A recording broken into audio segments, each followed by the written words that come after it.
Hey, everybody. Welcome back to another episode of the Spideydude Experience. I'm Zach Joyner, your friendly neighborhood webmaster and host. And this episode, we're going to be talking about gang war. And as we often like to do, we got to give a shout out to our patrons at patreon.com/Spideydude Network. Patrons such as Allison, Cindy, Ed, Georgia, Greg, Janelle, Jessica, Jurgen, Catherine, Kale, Laura, Howard, Lutmoose, Master Drammon, Phoenician, Vanessa, Vicky, and Winnipeg Webhead. And then we have our spectacular Sarah, who is our spectacular patron, and our friendly neighborhood patrons you see up on screen. But our VIPs are Scott, Sebastian, and Vinkman. Thank you guys for your support over at patreon.com/Spideydude Network. And over there at spidey-dude.com, of course, we have the home of our audio shows, such as Clone Saga Chronicles, the show all about the Spider-Man 1990s Clone Saga and the Clone Saga related characters. Spectacular Radio, the show all about the Spectacular Spider-Man animated series. ASM Classics is the show all about Spider-Man from the beginning. Sabisema Era Podcast just launched Web of Music, a show all about the music of Spider-Man on the big screen.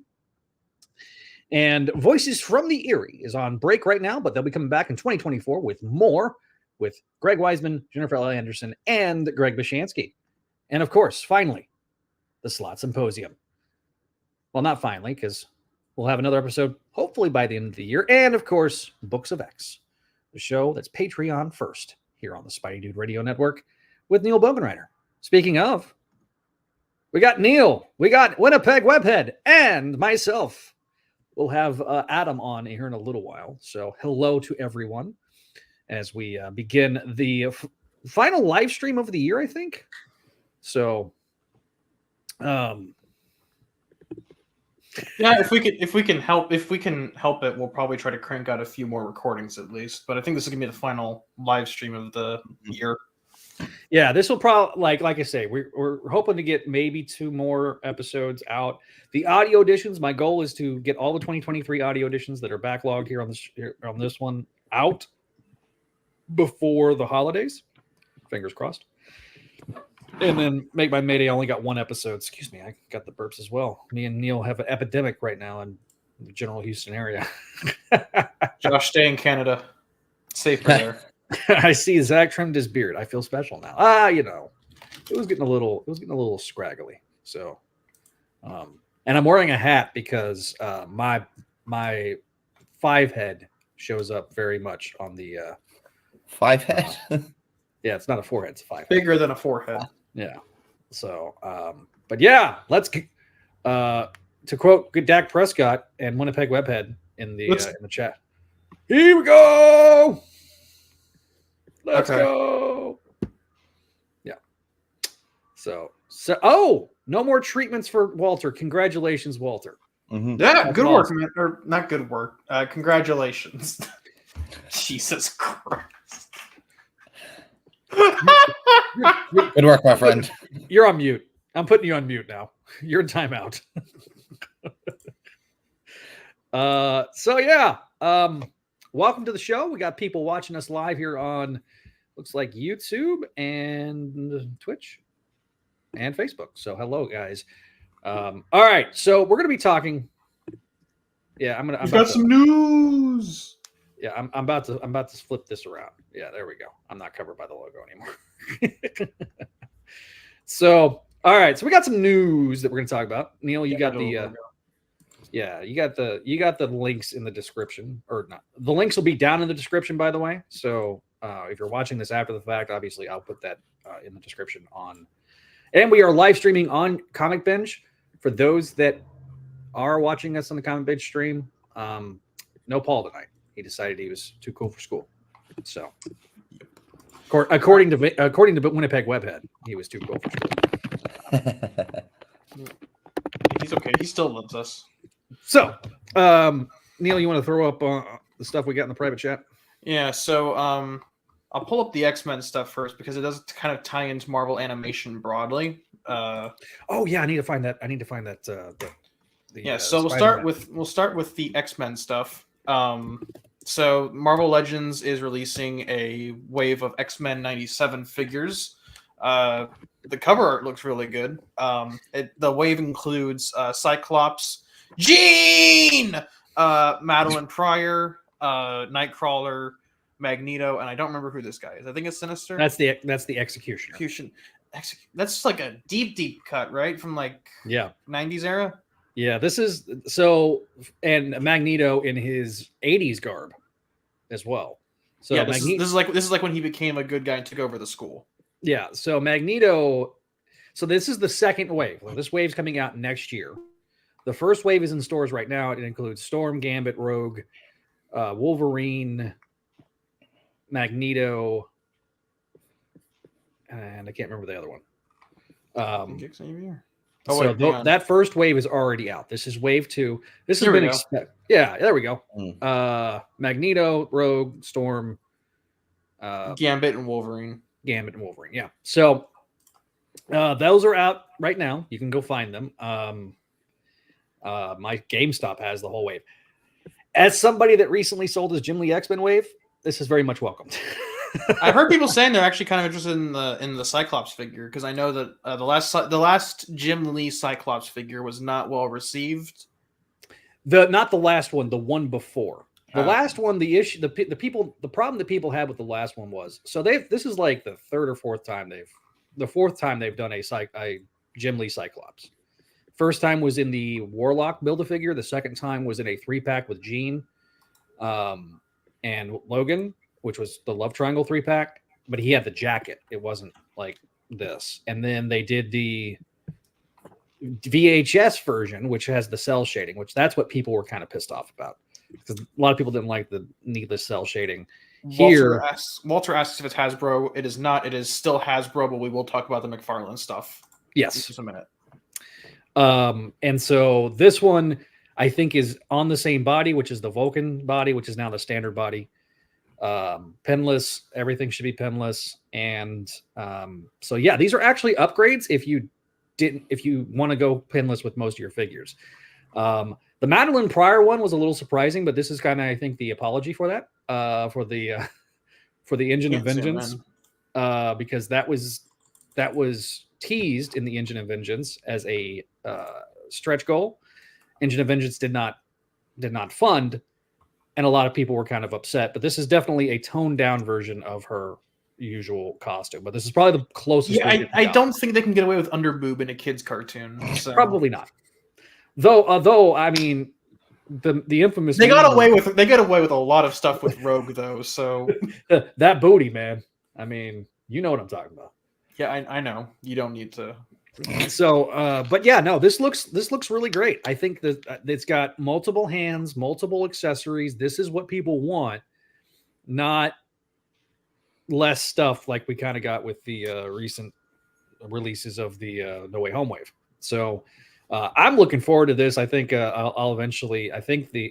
I'm expecting the first wave to go on clearance after the first of the year, and I'm gonna sneak in and grab those, and then I'll pre-order these. So, looking forward to it. That's part of the good news that Hasbro has, but let's sandwich the good news with the bad news, which is the lots of layoffs brought to you by CNN Business. 1,100 people have been laid off, which is about 20% of its workforce. And I think it was in addition to the roughly 800 that were cut earlier this year. Yes. during the summer slump. So during the summer slump, they announced that that was the first round of layoffs. This is the second round. Kind of want to see this video about IKEA releasing a meatball the size of a turkey. That's kind of cool. Sorry, I just wanted to take a look at that. Anyways, look, the Swedes want their giant ass meatball for Thanksgiving and / Christmas. Okay, let them have it. They don't have Thanksgiving, so yeah. So I love how we're gaining subscribers when we're talking about a meatball, or gaining viewers. So again, this is unfortunate because obviously I just dropped my phone. A lot of people are upset at the Hasbro situation, with them laying people off at the end of the year. This is not uncommon. Now I think they do this every year, don't they? Because there's like some degree of tax benefits that come with like laying people off before they have to pay out like benefits and stuff. There's tax benefits from a business standpoint if they have a reduction of employees that they get a tax. The business / corporation gets a tax break. There likely is also a chance that these people got a severance package. So hopefully, they got at least something out because generally when on a layoff, you get a severance. If you're generally, not always, but generally. So hopefully these people got at least a severance package. It's just their last, you can kind of look at it as their last Christmas bonus with the company. I do kind of want to know where the layoffs are coming from. Like if it's from an R&D, it's from R&D or manufacturing. That's kind of the interesting question. So maybe it's in the article somewhere. I saw Dan Yun, the Marvel Legends guy, because they've got a live stream on, I think tomorrow, that they're going to talk more about the X-Men 97 wave and do some new releases. And if there's something Spidey related, I'll do a YouTube short talking about it. So Chris Cox did say the decision was made in light of market headwinds. So it's basically just them saying we wanted to cut some jobs so we could get a tax break. And this is all because they put unrealistic expectations on sales. And also this comes with the price rise for Marvel Legends and other figures in that kind of contemporary. Zach, what are you doing? I'm not doing anything. Then what's that noise I'm hearing? It's like an engine stalling. It's Josh. Okay. Okay. But I feel like Hasbro is kind of appealing more to the whale demographic now, like the people who will splurge like big money on not just HasLabs, but like on like $30 Marvel Legends, instead of like making them more accessible for people who want to buy something for their kid for their birthday or Christmas they can throw against a wall and it'll. I've seen them release other things that are beyond the adult market, but they seem to be catering more to the adult market. And that is a good criticism. Now, what I've seen is them re-release toys like with Ghostbusters and stuff that are, the cheaper stuff, the smaller scale stuff. I wouldn't mind seeing re-releases of those old figures, like you're saying, for the kids, because X-Men 97 is great. I love that they're getting the Marvel Legends line, but are we? And I do see this is the first. The X-Men 97 wave is the first wave that I've seen that feels like it's catered towards a mostly children's demographic. Yeah, like they obviously censored Madeline Pryor's, revealing costume. I'll be honest, the X-Men 97 wave is going to be probably $24.99 each. Mm-hmm. But you're not paying the $27, $28, $30 like you're paying with some of the Spider-Man and stuff. But like what I'm saying is that most of the Marvel Legends that were released this past year are mainly for the diehards who are reading the comics. They know who Baja Blast is. They know who Hallows Eve is. Right. Yeah. No, I don't disagree with that. Kids aren't gonna go into Target and go, "Who's Chasm?"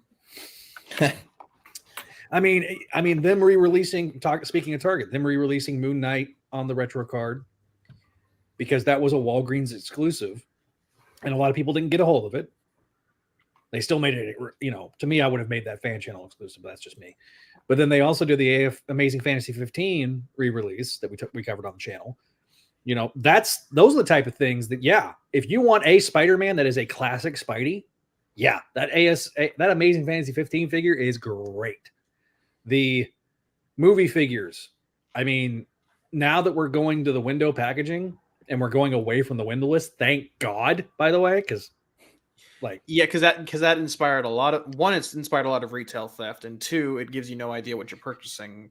The retail theft, that was the first thing everybody said, because you already have an epidemic with swaps. There was people that took the 3-pack of the Tobey Maguire figure and then just swapped it out with the new one because they wanted the Toby head, and then returned it. Oh no! Real quick, Venkman, I'm aware that a lot of people lost their jobs, but come on, man, that meatball. It's a big old meatball. It's a big old meatball. It's kind of cool. That was more Italian than Swedish, but anyway. I don't know how to do a Swedish accent. So no, I'm gonna butcher it. Yeah. Well, Sven, if you're watching us later, hello. He's somebody from Sweden. We'll get to Gang War in a second, Ryan. So, yeah, and I'm so on and concerning Gang War and the tie-ins. This was my idea. I'm gonna have Neil time me, and I'm gonna pick a title, and I'm gonna do a quick recap and discussion. If we've read it, then we'll talk about it. So I do want to mention the ones that have come out, at least thus far. There's already been 2 issues of freaking Luke Cage, by the way. Is that a 3 or 4 issue miniseries? I can't remember. I think it's 4. Yeah, it's paced about like that. Do you really care, though?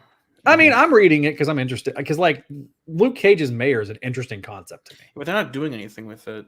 That's true. He's been mayor for 2 years. Well, I mean, so yeah, and then okay. Okay. Anyways. Oh no! Oh, of course. I'm snipping it again. That's perfect. Every time he freezes, it's art. Yeah. There we go. Sorry. McFarlane Toys is announced a partnership the same day they announced these layoffs. McFarlane Toys and Hasbro announced this partnership. Now, I don't blame ToddFather for the timing of this. I blame Hasbro. But I blame the video essayist who said that Todd McFarlane went bankrupt. He's like, okay, I've got to prove I'm not bankrupt. Let's team up with Hasbro. I saw that same video. That was a very well done video, by the way, because it really does go through like the entire history of Todd. So basically, the Page Punchers line is coming. It's a line that's already with DC Multiverse, and what it is, it's the smaller figures like what you're talking about, Neil, but they all come with a comic book that's related. And they are now expanding this to other properties like G.I. Joe, Power Rangers, and Transformers. And that's going to be debuting later on next year. If they go at the rate that they go with freaking DC Multiverse, you'll be getting releases weekly. I mean, I thought Marvel Legends was bad. And with Hasbro, no, bro. McFarlane is far more. Like, they've got a new release, it seems like, every week. And then on top of that, like, if you want a classic, like, standard Superman or a standard Batman, they'll find a way to make it bad. To just tweak it enough to where it's not quite classic. Like, they just announced like a really nice looking Superman, except he's got the freaking belt from Superman Returns. And no one likes that belt except for Bryan Singer and maybe Brandon Routh. Why? You got like 98% of like classic and you still figure out a way to F it up. They also did like a Nightwing one that apparently butchered something. I don't remember what it was. The Nightwing one looked fine to me. It looked like the only thing it was missing is the disco collar. Like, I'm going to the Discord group where my friends are whining about it. Oh dear God, Walter. Anyway, so while you're looking that up, he's just saying I was waiting for a good disco dick. Yeah, I understood that reference. So also the McFarlane Toys multi-brand licensing agreement, Dungeons and Dragons also to the Page Punchers lineup. So basically, they're going to be kicking off with the Transformers and G.I. Joe. Each Page Puncher will include a full comic book and 2 articulated figures. Quoting McFarlane says, Page Punchers is an exciting program for us because it gets comic books into people's hands along with a fun toy product who might not otherwise shop at comic stores. Fun toy product. I mean, that's what it is, but parents enjoy them because they encourage reading, and collectors like them because they provide unique and interesting character stories. With articulated figures plus a full comic book in each Page Punchers item, we offer incredible value with this brand, said Todd McFarlane, founder and CEO of McFarlane Toys. From Transformers and G.I. Joe to Power Rangers, Dungeons and Dragons, and others, a number of Hasbro brands are known for their rich history and continued storytelling through comics. Page Punchers is a natural extension of these brands, providing action and adventure our multi-generational fans have come to expect. We can't wait for fans and collectors alike to get their hands on the first product drop coming out in early 2024. Casey Collins, president of Licensed Consumer Products at Hasbro. Product is expected to launch in early 2024 and be available at mass market and specialty retailers. And then they talk about McFarlane Toys, because we pulled this from the McFarlane website. So again, link down in the description below. What's up next? You want to do the Marvel animation thing for their slate? Yeah, let's pull that up because I was looking that up and I didn't have it. Yeah, so Marvel's animated shows for 2024. So we have X-Men 97. We have What If, but that's not on here. The interesting thing is that freshman year has been rechanged to your friendly neighborhood Spider-Man. Yes. So that's the big one. That's a major thing. So I expect that we'll get a trailer either. I would possibly during What If, maybe the final episode of What If, they also produce a trailer around that same time. To put it, maybe in the we haven't got an X-Men 97 trailer, have we? So yeah, we'll probably get the X-Men 97 trailer first because that's coming out first. And then we also have this Eyes of Wakanda thing, which looks like it's done in the What If art style. Yes, which is kind of weird. I didn't see this coming. Yeah, let me see if there's more information. You're friendly. Already pulling it up. So Morph. This one's for you, Morph. Oh fuck, man! Don't. I loved Morph. Oh man! Oh, he would. Yeah, Morph was the other one that was in the. He was the sixth figure in the X-Men 97 pack. He died. So a Marvel Studios slate is growing by 3, though the studio's film slate's been reduced to just Deadpool of all of 2024. The Ryan Reynolds vehicle will be joined by a slew of series releasing on Disney+. Monday, Marvel Studios and Animation announced both X-Men 97 and Friendly Neighborhood Spider-Man will be released in 2024, along the previously unannounced animated It just links to the same article. Oh wait, no, never mind. I thought it was the same one. No. Friendly Neighborhood Spider-Man is the new name of the series' first else has been unveiled about Eyes of Wakanda. The news surfaced at a Marvel presentation of What If Season 2, hosted by comicbook.com's Brandon Davis. Little has been revealed of both X-Men 97 and Friendly Neighborhood Spider-Man since their initial announcements over 2 years ago. Furthermore, nothing has been unveiled about the Eyes of Wakanda or its relation to Ryan Coogler's ongoing projects at the House of Ideas. So and then they're asking, what is X-Men 97 about? So for those that don't know, Storm and Wolverine try to continue the X-Men. Magneto comes in and wants to step up for Charles Xavier. Sinister comes in to try to end the X-Men once and for all. So Rogue, Gambit, Wolverine, Cyclops, Jean Grey, Beast, Cable, Bishop, Forge, and Morph are coming back to X-Men 97 and will be accompanied by Nightcrawler and Sunspot.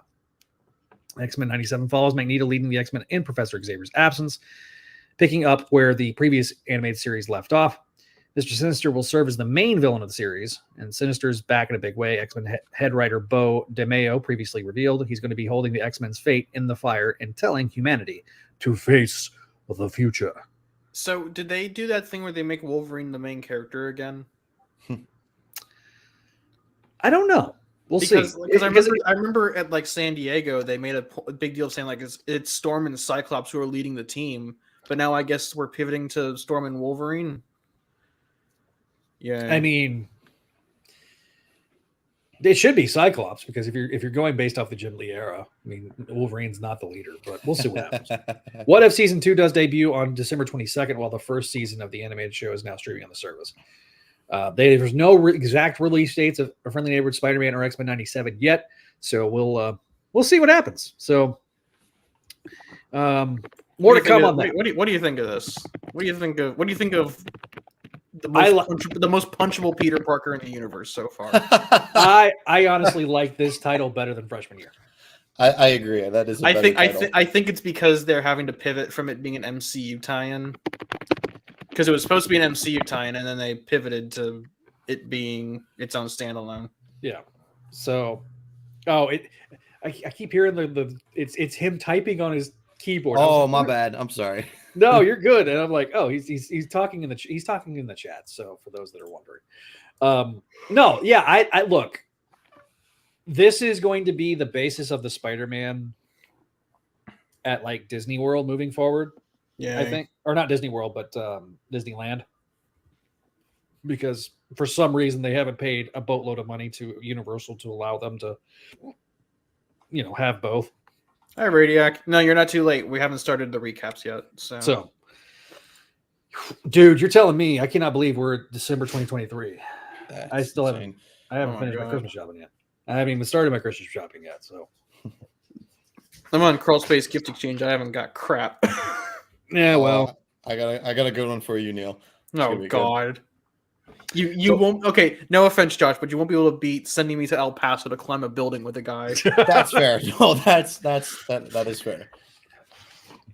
No, Waylon, stop. I'm not going to pet you. I love you, but not He's right a now. good boy. Just give him a pet. He got he got a pet. So yeah, freshman year is out next year, so it's not put out on hiatus, and it's now called Friendly Neighborhood Spider-Man. It's no longer your Friendly Neighborhood Spider-Man. Is it okay? So did Marvel Animation get closed and just shuttered into or folded into Marvel Studios because it's got the Marvel Studios logo? It's always had the Marvel Studios logo. Oh, they always yeah have? they integrate. Yeah, Marvel Animation did get closed, and everything is now under the Marvel Studios banner. Oh, I know it was under freshman year, but I didn't know that Marvel Animation was just a Marvel Studios subsidiary now. Basically, yes. Okay, cool. Anyways, final news topic of the night. The one that is actually was announced today, just hours ago. You saw my Marvel Limited account. Do what? Y'all saw my points from my Marvel Insider account. All right, JMD Mateus reveals the Osborn family's darkest secret: Spider-Man: Shadow of the Green Goblin. This April, JMD Mateus and Michael Stamaria, excuse me. Continue. I'm pulling up reference art so you guys can take a look at it. Okay, while you're doing that, continue the macabre mystery of Proto-Goblin in a new limited series. Writer JMD Mateus is one of the most influential creators in Spider-Man's history. Returns next year to spin a new web of lies, secrets, and revenge in Spider-Man: Shadow of the Green Goblin. The mind-bending, groundbreaking Spidey tales like Craven's Last Hunt continue to add his iconic legacy and the mythos of classic Spider-Man lore, following retro stints with Ben Reilly Spider-Man and Spider-Man: The Lost Hunt. This time, Mateus is paired with rising star artist Michael Stamaria for a story set during the beginning of Peter Parker's adventures as Spider-Man. Still finding his footing as a superhero and dealing with the grief of Uncle Ben's death, Peter will find himself entangled in a dark drama involving his best friend's family, the Osborns.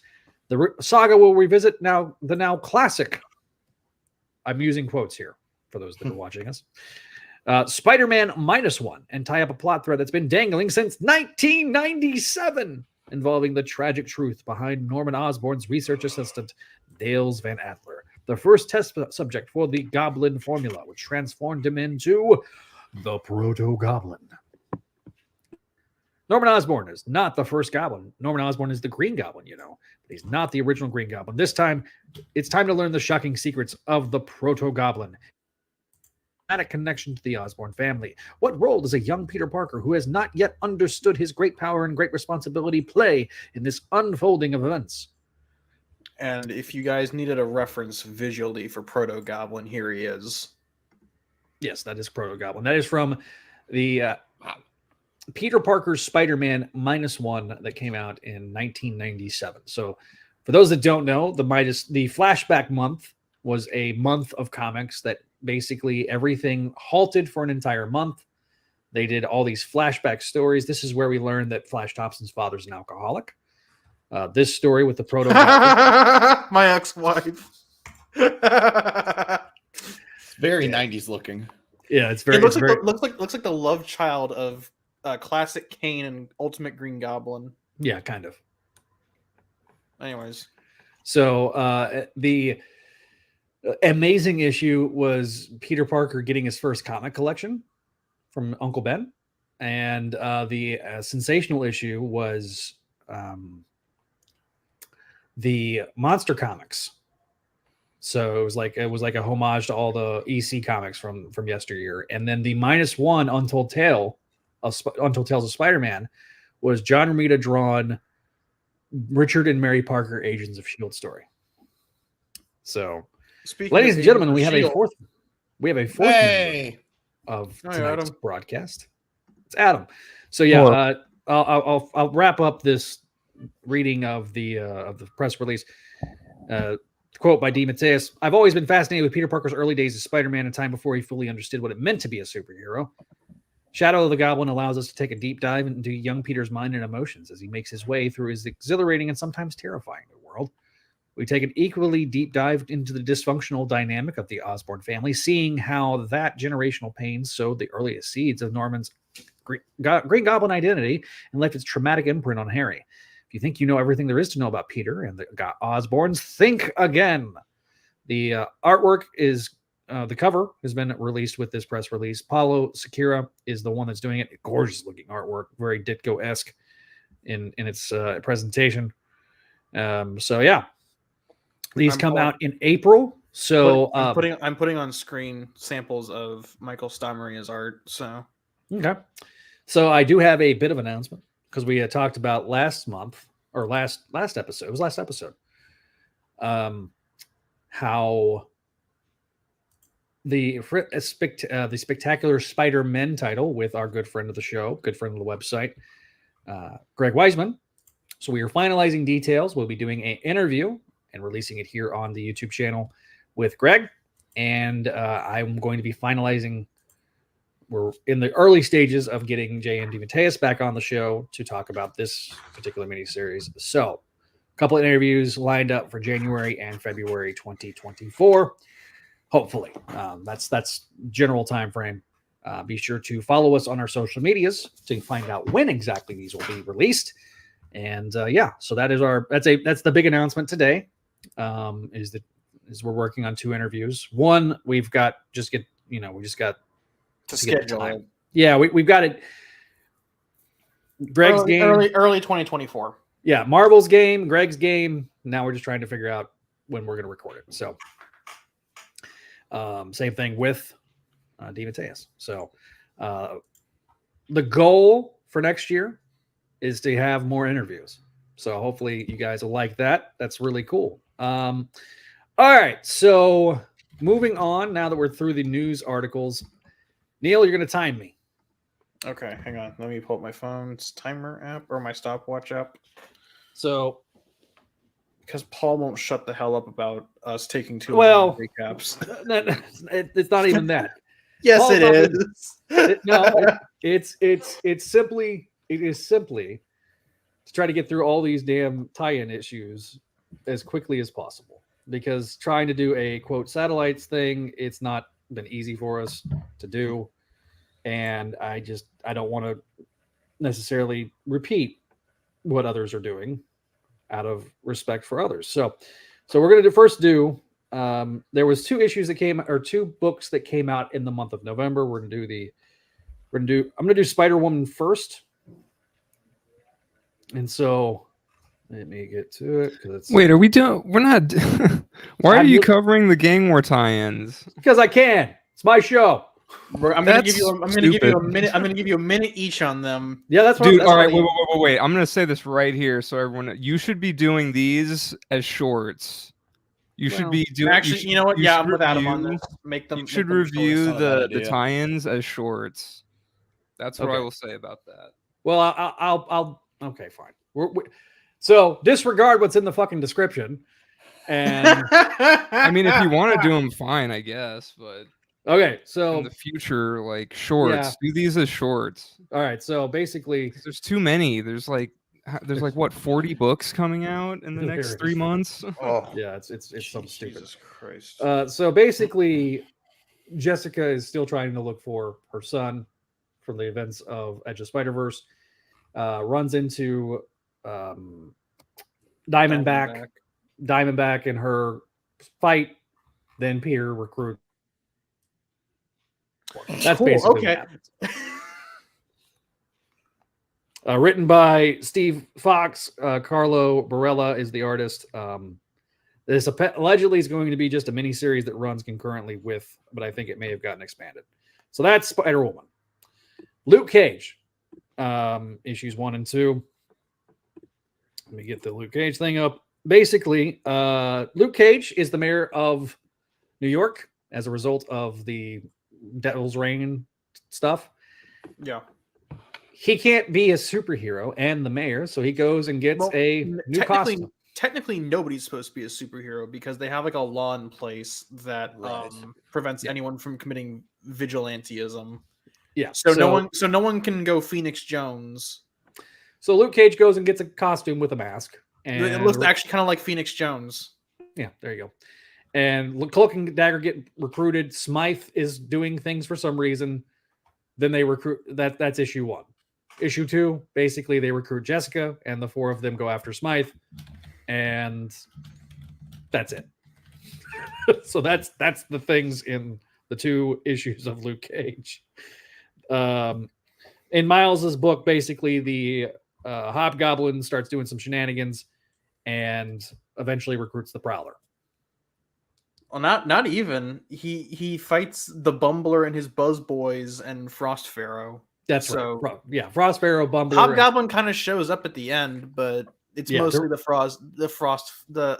Acolytes and the Onkolites and the Buzz Boys fighting over Brooklyn. Yeah. So basically, the only thing you can the Elektra Daredevil tie-in is basically Elektra Daredevil is out, fights this new villain that's mysterious, that's tied to apparently the big bad of Gang War, and talks to the Owl, and that's about it. Oh, and basically we get an extended scenes of like things that happen in first issue of Gang War. So that's the only we will talk about First Strike as well. So yes, we are going to go into detail with First Strike. This is written by Erica Schultz, and the artist is, let me get to it, Sergio Davila. So really good artwork, and Erica does a really good job with Elektra, I think. I kind of want to get Schultz back on the show. Yeah, we'll have to. I wouldn't mind having her with the rest of you guys. Well, she was on was she on Sal Buscema, or was it a Spideydude thing? It was a radio of horror and Spideydude thing. Yeah, so we need to get her on for a Spideydude episode. So. Yeah, for a full episode, and so. All right, so now that is all the tie-ins. Yeah. How long did I take there, Neil? Oh shit! I forgot to time you. That was like 2 minutes. Yeah, it was probably 2 minutes. So, Elektra Daredevil, not Elektra became Daredevil in Daredevil's book. Send him to Philadelphia. Hey, Daredevil now. Send him to Scranton. She can call herself the Electric City Daredevil. I'm gonna fucking jump off a bridge for that one. What did I not see, Neil? Was that Zach's O face when you froze? Oh God. I hate you all. Anyway, so what did I do? No, I'm just kidding. So that's all right. So Gang War, First Strike, Zeb Wells with Cody Ziegler are the writers. Do we want to do? Hang on. Talk about Repo and Rek-RAP. Oh God, yeah, I forgot. Right. We got to do Rek-RAP. Oh, I forgot about Rek-RAP. Oh no. Stop. Don't come back. Too late. All right. So Meet Repo is the it's on the cover. Zeb Wells, Ed McGuinness, Mark Farmer, Wade von Grauberger, and Ed McGuinness are the inkers, which should tell you a lot. We have Peter Was there another artist? Because there's a point where it does not look like McGuinness's art. Yeah, it's Emilio Liso. Okay. Yeah, he wasn't credited, was he? No, he was. Emilio Liso is credited as the Gang War chapter artist. Oh, and then Eric Arsenega is the colorist. So, all right. So we have Peter basically going into the bowels of the bowels of limbo, which unfortunately, if you watch Crawl Space, it looked like butts and sphincters. Why did you? It honestly did, though. It really did. It did, but no one. It did, but we didn't need to talk about it, and we did anyway. So, Spidey arrives. Obviously, we have Repo that's got poor Randy's going through some shit right now. He's been kidnapped. That's meanwhile day 2, which the Earth time elapsed has been only 10 seconds. So over 7 different days, they try to figure out how to get out of, the bowels of Repo. And then they finally, come through. Peter realizes that it is the debt collector from all the way back at, it says 876, but that is wrong. It is 896 or 894. Real quick. I didn't even notice that. I don't like how they treat this as a major twist, because like if you look at the Newsboy cap, you either forgot who Gus is, or it was the most obvious reveal of all time. Right. Anyways, they catapult through Repo's butt throat to get out, and they fight. I'm not even joking.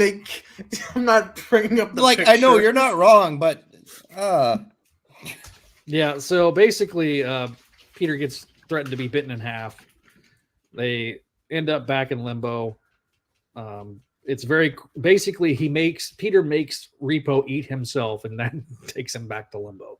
So Madeline then gets Rek-RAP back to limbo. Madeline's like, "You're staying here." He's like, "But I want my parade." So him and the Insidious Six are, celebrating a parade in limbo. Rek-RAP is getting a good old-fashioned hero's welcome, and that is the final Rek-RAP storytime adventure, at least for now.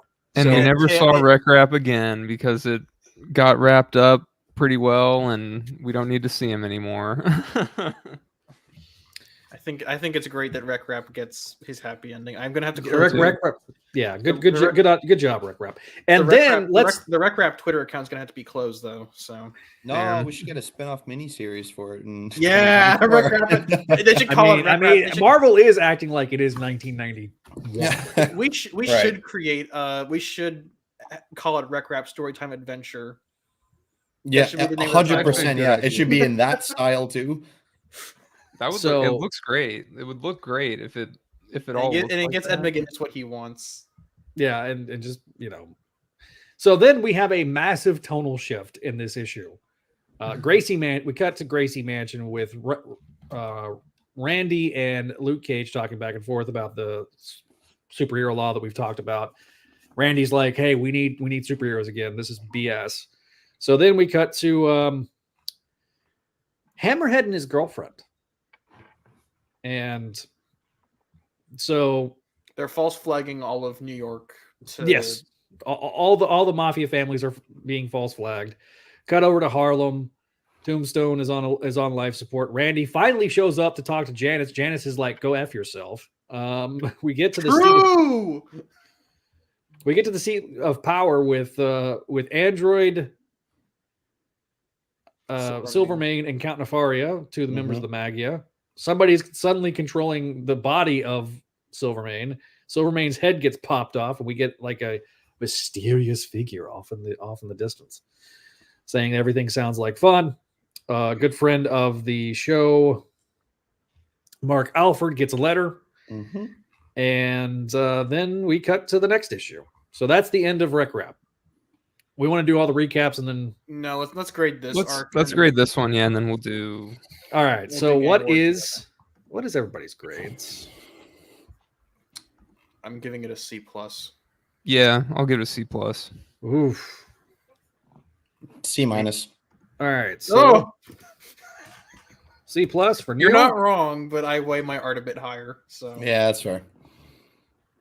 So Josh is C-. And then Adam, your grade is C+. Yeah. Your last grade was a C, so this was a little bit more improved issue. So that is the. And I haven't given my grade. It's a C-. That's like a solid C average, basically. Yeah. I literally will tell you I did not give two shits about the end of the Rek-RAP story. I did not care. I was far more interested in the second half of the book. Art was pretty good. Art's excellent. Good. The art is excellent. The McGinnis stuff is excellent.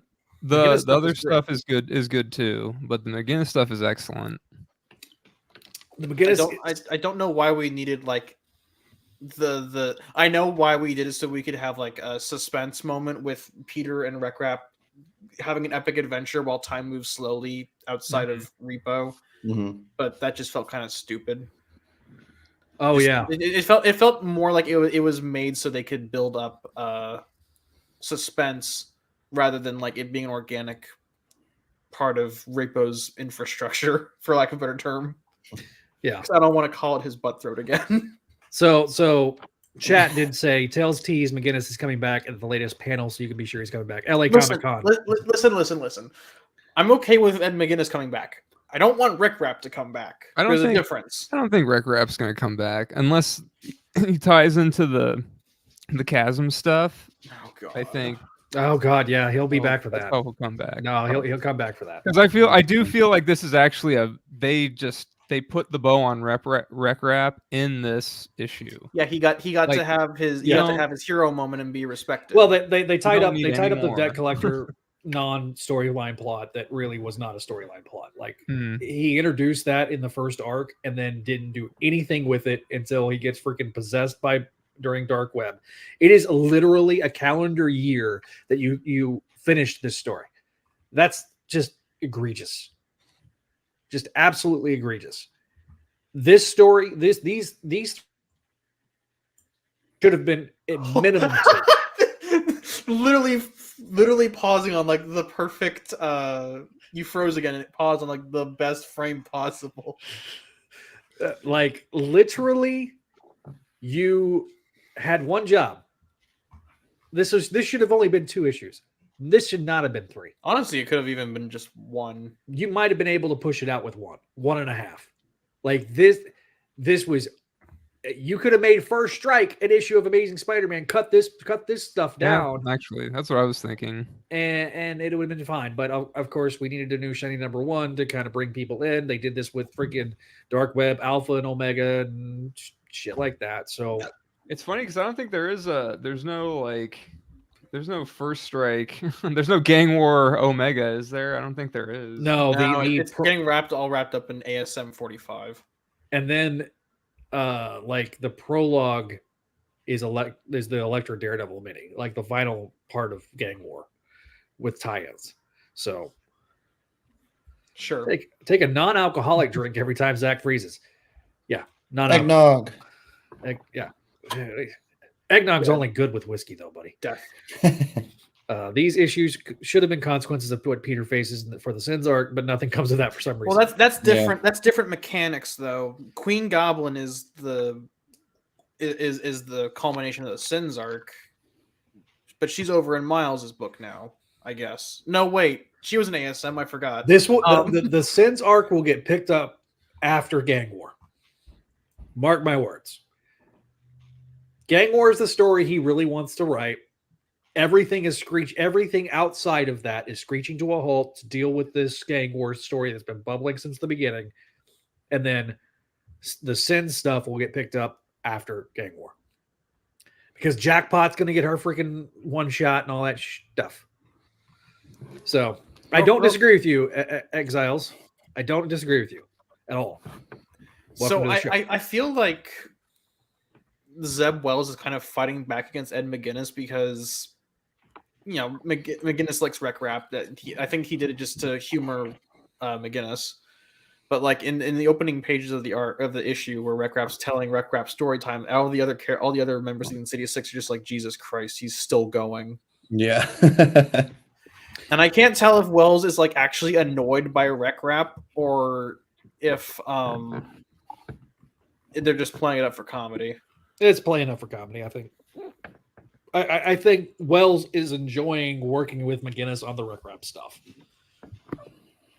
This was also Wells throwing him a bone because he really wanted more Rek-RAP. So now that we've put a bow on the Rek-RAP stuff. I still think his silliness is charming, but you know, it's for small 3 issues. Small doses. Doses is how it works. A whole arc is a bit much, and yeah. I mean, even you gave it pretty low grades overall. So I mean, I think it's just because like me and Neil are saying, it works better in small doses. Yeah, one issue here, an issue there, type thing. Don't disagree. But it was just kind of like it was a lot, and it becomes more hit and miss. And it tries to tie together and resolve old plot points that nobody even thought were actual plot points. Yeah, like I don't know if we really. I mean, the debt collector there was like intrigue there, kind of, but they just seemed to forget about him. I kind of just assumed he died at the end, the end of issue 14 when he ate the fruit that Maddie gave him and his soul went into the cauldron. I kind of just assumed you were done with him. But it's, I don't know. Like I said last time, people were like, "Oh, what else can Zeb Wells write?" Like all of his plot points seem to be wrapping up. There's not much that he can do. It's like, well, he threw us a little curveball. Wow. I think, really, there's really nothing that's percolating out there now that he's established other than the Sin stuff. That's why I think it's going to be out. Like, this is the culmination of his run up to this point. Like, even more so than the What Did Peter Do stuff, this is really what the main crux of what he's doing. This is year 2 for him. This is really the end of the end of the line for year 2. So ASM First Strike, Zeb Wells is a writer with Cody Ziegler as well. Joey Vasquez and Julian Shaw are the artists. Brian Valencia is the color artist. And John Romita Jr., Scott Hanna, and Marcio Menz are the cover artists. So throughout most of the Gang War tie-ins, you get the map of the different territories. And I'm going to try to pull this, or I'm going to, the maps are really cool because it has like the different gang affiliations and stuff like that in the different areas. Like Hobgoblins in the Bronx and Hammerhead's got a big chunk. The Enforcer's got a chunk. I do think it's funny that like somehow Bumbler and the Frostfair, like 2 D-list Miles villains, have carved out like a chunk of Brooklyn each. Yeah, it is weird. This is some good ass cake villain. I also like the fact that Central Park is like the neutral zone. Nobody has Central Park. That also made me laugh. Mm-hmm. And also Tombstone's territory is in contest, so surprised no one's gone for it already. Oh well. They brought in the vampires from Moon Knight. That's kind of cool. I didn't realize that. I didn't realize the Enforcers were in this too. Yeah, and also I guess Shang-Chi. Yeah, right. That's the thing. Because he's not a villain though, right? He's just running a criminal syndicate so that no one else can, right? Yes. We got Shang-Chi running a criminal syndicate because reasons. We have I probably need to read his newest run to get the context of that. So apparently, my understanding was, from what I heard, from I think it was Ryan, that said basically because of the fact that they can't use Fu Manchu for obvious reasons, for legal reasons, as Shang-Chi's father, he dies, and now Shang-Chi is charged with taking over his territory as a part of the criminal syndicate. That's the 5 weapons, right? Yes. Okay. Even freaking Mr. Negative was like, why is Shang-Chi here? But anyway, we also have the Owl, we have AIM, and then we have Tombstone with his girlfriend. And I'm like, why Hammerhead? Well, it's funny because it's like, why is Shang-Chi here? It's like, why is AIM here with Time Master? AIM is kind of the town bicycle of evil organizations because they can be street level, they can be Avengers level, they can be cosmic level if they need to. They're kind of like your go-to evil organization. Hydra kind of floats in the same boat, but and Hydra's here too with Diamondback. It's like, why? Diamondback got Hydra. Yes, I mentioned Diamondback. So basically, that takes me out a little bit. I'll say, like the Nazis are here. The big super AIM and Hydra, the big super evil organizations being here seems weird to me. The Magi I get, but I don't get like the Nazis and the evil scientists being here. That takes me a little out of the loop. But there's vampires here, so I guess anything can happen. Yeah, even the the vampires maybe, but then they're also monsters that are trying to take over a little square. But the vampires at least have precedent in Moon Knight because they're more like a multi-level marketing scheme than like an actual criminal syndicate. There you go. Meanwhile, Hammerhead and his new girlfriend. And I keep highlighting his new girlfriend because she's important. It is relevant to the story. He's kind of leading the meeting. Meanwhile, you got White Rabbit coming in, basically introducing everybody to the newest member of the of the multiple families, with wearing the Joker's leftover suit, a purple and green suit, basically designed to mimic her freaking regular costume. Janice decides to wear the power suit. She's really fitting into that Hillary Clinton of drug lords title she wanted to give herself. She's girl bossing her way. I was about to make a Hillary Clinton joke, but you did it for me. So good job there, Neil. We're on the same wavelength. Well, no, that's a joke from Superior Foes. That's true. So basically, Hammerhead's like, the only way you're going to get on this table is you got to kill Randy Robinson.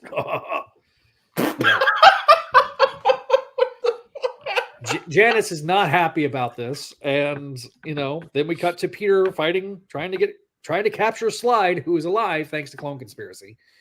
Right. Meanwhile, Miles shows up, berates Peter because reasons, and then takes off. We cut to Gracie Mansion with Mayor Cage and Randy. He's like, we need all of them. Oh no! Well, Cage is like, how many people did you get? And Randy's like, hey, how about everybody? Yeah. Because they're staging a mass protest in favor of superhero. He did the Avengers Endgame scene. Yes. So, through this mass and sea of people, we've got Hammerhead driving through, and he's kind of making jokes. Janice shows up, threatens Randy's life, and he's trying to kill him. She can't do it. She starts crying. All of a sudden, Hammerhead already knew this, so he ordered a hit squad to follow Janice. They start shooting at Janice. Randy jumps in front of Janice to help her, and Randy gets hurt.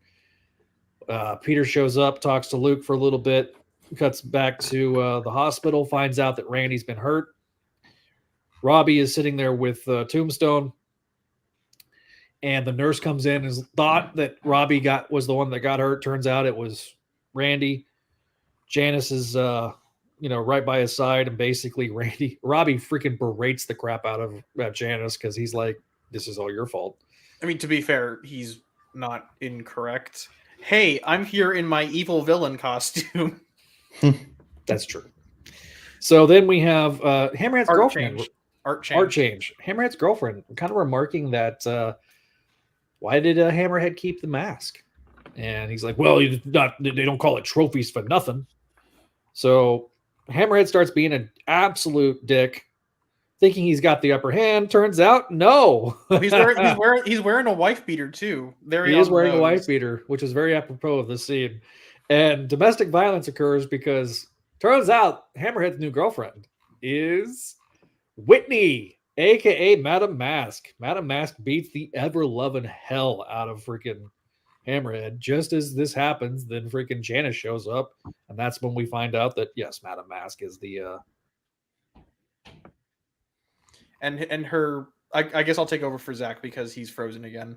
Basically, Madam Mask explains, okay, Hammerhead's gone, everyone's gonna freak out, and now everyone's gonna move in on each other's territories. So everyone already wanted to do it. I'm just giving them the chance to do it.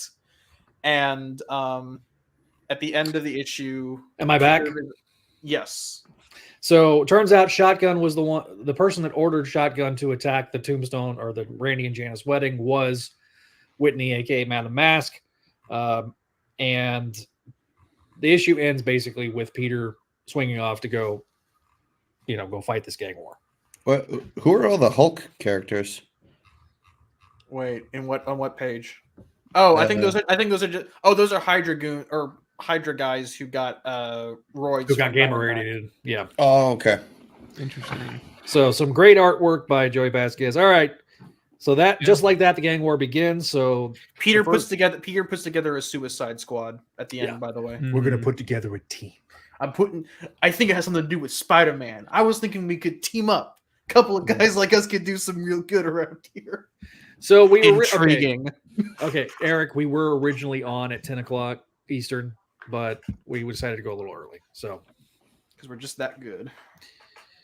So Walter, let me explain to Walter.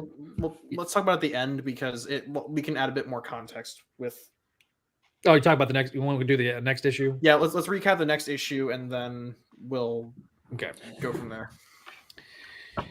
Hey, So, real quick, yeah. Josh, Walter wants you to show off the sweater. Oh yes, this is one of my Christmas Spidey sweaters I use for work. Audio listeners, you're gonna have to watch the video to see the festive, the festiveness. I'll try and make that the thumbnail somehow. We'll do a full screenshot. You can take us, and then we can add that later. So, all right, let's see. Amazing Spider-Man. All right. 39. Yeah, I hate these freaking. All right, so John Romita Jr. is back. Woohoo! Zeb Wells is the artist. Scott Hanna is the inker, and Marcia Menyes is the colorist. yes. So New York City, the first gang war first strike plus 6 hours. So this is 6 hours after the first strike. So this takes place 6 hours later. Bunch of explosions going on. We have the Ringmaster trying to take over people's minds and using them as goons. He's firing with Crime Master. So, hang on, real quick. How did Crime Master get involved with AIM? Does anyone know when that happened? No. Okay. Carry on. So, we then have the team that Peter's assembled. We have She-Hulk. We have Daredevil. We have Jessica, Drew. We have Miles. And so they all start attacking and going through. Ringmaster tries to hypnotize Elektra Daredevil, and that does not end well. Basically, she beats the crap out of him. And then we have the scene where it's like, okay, everybody got gathered. Now go off to your own miniseries, guys. We'll see you later. To the tie-in dimension with you. Everyone go back to your respective homes. Everyone go back to your tie-ins. I'll deal with the main plot here. See you in the epilogue. Yeah. Including Miles Morales going, if the Hobgoblin's in Brooklyn, I'm gonna take off. So in the previous mentioned tie-in issues that I talked about at the beginning of this section of the episode, I mentioned about the Miles thing. All of those issues are tied into what's going on here. So we have Janice being attacked and hurt, that Tombstone's not there to protect the territory, but then Janice has now called in her the Sinister Syndicate. Who is the lady that she's fighting? Do you remember, Neil? I don't know. Madame Mariah, yeah. So Black Mariah. Black Mariah, that's right. Black Mariah. So Janice literally takes up Black Mariah up into the air and then drops her, but not far enough that it kills her, but far enough that it maims her. Just to send the message. To send the message. We have Robbie at the bedside of Randy, who's basically in a coma. Where's his mom? I'm going to get to that in a minute because that's one of my biggest freaking gripes about this crap. Where's my mom? We then have Tombstone show up, and he's like, "What about Janice?" And he's asking for his pants, despite the fact that he's wearing scrubs. So, whose scrubs did he steal? I have questions. He stole them.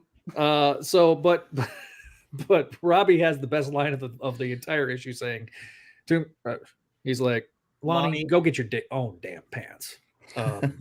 I just read that in the voice actor of the 90s show in my brain. So then we get to Murray Hill where the Monster Metropolis decides to attack, and we got Peter. It's like, huh?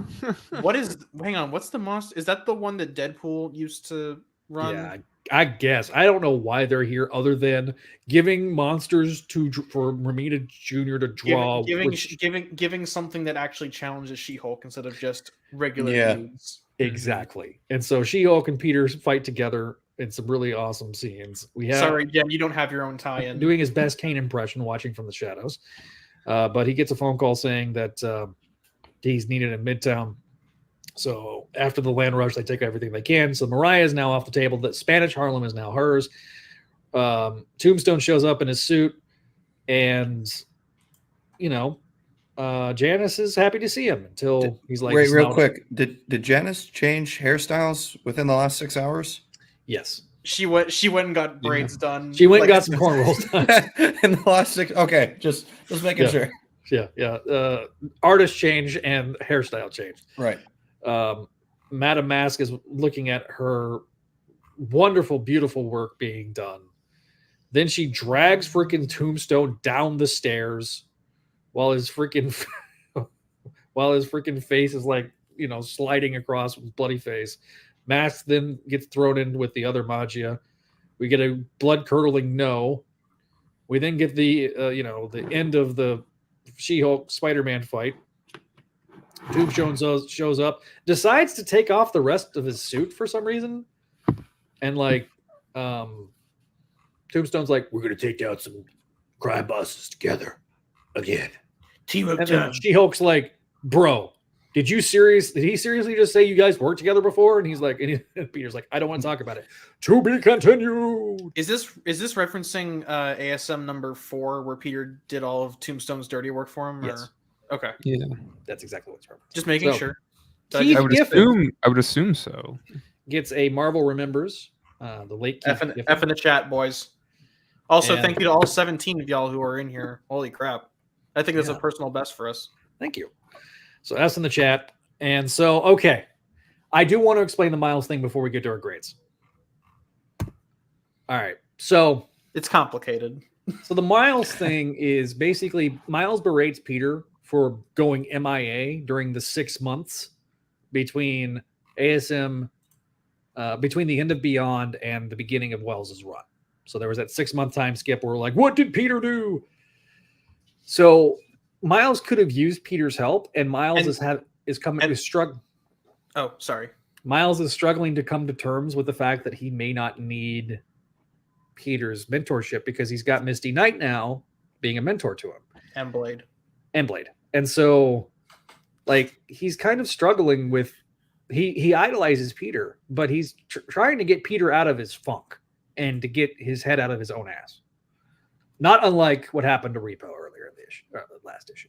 I do want to point out that it isn't. I don't think Miles is railing on Peter was meant to be like, oh, look how cool Miles is. If you read the Miles Morales solo title, Miles went to a pretty dark place with the Rabble stuff. Wait, your mom's in the chat? Yes. Hi, Josh's mom. Hi, Dare to Clog. Oh, She's watching from Mexico right now. From Mexico. Hola, ¿cómo estás? But Jesus Christ. But the thing is, the way I read it, and I might be interpreting it to give Wells and Ziegler the benefit of the doubt, is that Miles really needed a friend and someone to talk to that wasn't like his family. And Peter's kind of, the perfect sounding board, and he wasn't there. And, Miles has all these new mentors now who are helping him learn the ropes from another side of his life. And this is Peter's a plot point. Yeah, this is definitely kind of slacking. Yeah, this is definitely a plot point of Ziegler's Miles Morales, which is really, really good. I think it was awkward the way it was done in the first Strike issue, but that was the scene that apparently Ziegler wrote to tie into his book. So I'm kind of giving it a pass, but on the surface, it doesn't look good. If you read Miles Morales, it looks and feels a lot better. It kind of feels a lot like the Spider-Man 2 scenes where Peter kind of glazes up Miles and talks about how great he is. But Walter, behave. Oh my god. But I in the context of reading Ziegler's Miles series, I understand why Miles is so upset with Peter. He's like, dude, I kind of needed you, and you were nowhere to be found, and I'm kind of a little upset with you because I thought I'd count on you.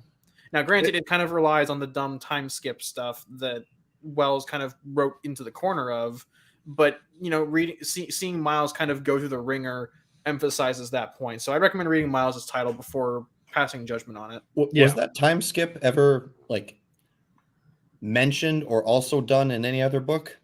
No. Oh, okay. Outside of ASM, no. Gotcha. They vaguely allude to it in Fantastic Four, I think, when Johnny's helping us retail unit unionize. He goes, the whole Baxter Building fiasco. I wonder how Peter would have dealt with something like that. That was beautiful. I give that Oh man, I literally hit the mute button. What the hell? That was Will Ferrell elf level there. I give that a 9. I give that a 9.3 out of 10. Holy shit! Thank you. I really Happy holidays. Merry Christmas, you filthy animal. Oh Happy boy. New Year. Happy New Year's. So, real quick, let's talk about. I know we kind of did all the recaps together, but we're kind of have to segment because of all the different criticisms of each different issue. I kind of liked First Strike. It was the one I had the least expectations going because it's like, oh look, another $7 issue for essentially just setting things up, and I actually kind of liked it. It's not Vasquez's best artwork, but I also think that given the time constraints and the deadlines that he was under, I think that can be forgiven. And also the personal things he was going through at the time. His mother passed away while he was working on the book, so yeah, that's why we had a minor artist change. Yeah, Julian Shaw takes over, and I gotta be honest, I did not like the Julian Shaw art. Like, there's some funny bits where Madame Mask whacks him with a baseball bat, but it's we don't condone domestic violence on this channel, but it was pretty funny. That was pretty awesome. Yeah, we'll make an exception. Oh, there was one other news story I forgot to mention about. Okay. I didn't even grab my Blu-ray for it, but we'll talk about it in a little bit. Yeah, I liked Vasquez's art. It's like you said, it's not his best. I don't know how much of that is on him and how much of that is on Valenza, the color, the ink, because the colors. But his best interiors work is still Miss Marvel team up with Spider-Man. But this is still really good. I would like to see Vasquez on the main title when he's not challenged by like a 50. What? Didn't he do Miles's book though?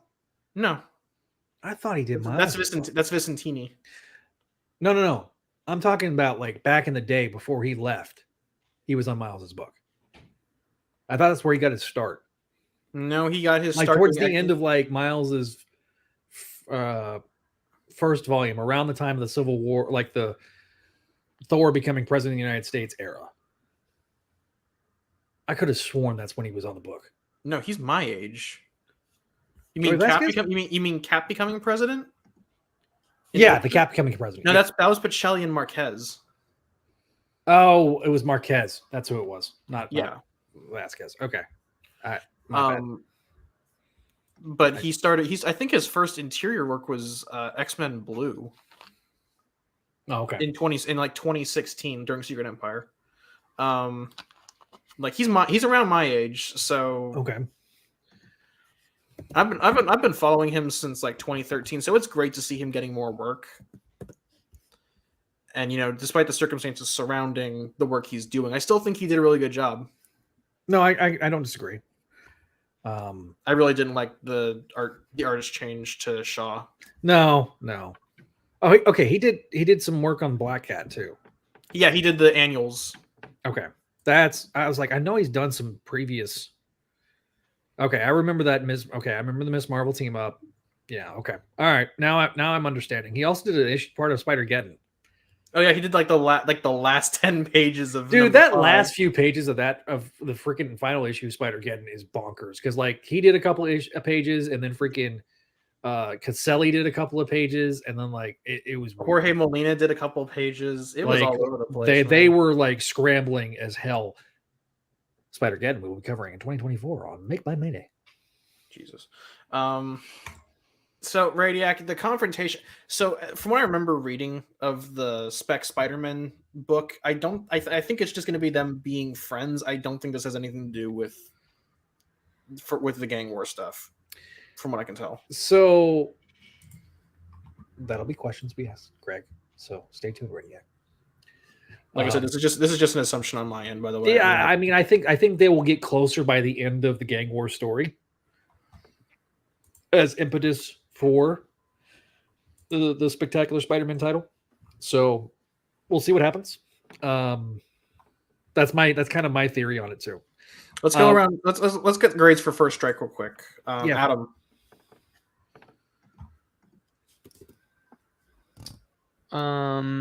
B, I think. Just a B, huh? Mm-hmm. All right. Josh. A-. A- for Josh. Neil. You know what? I'm gonna play with Josh on this one. I'm gonna give it an A-. Nice. A- from Neil.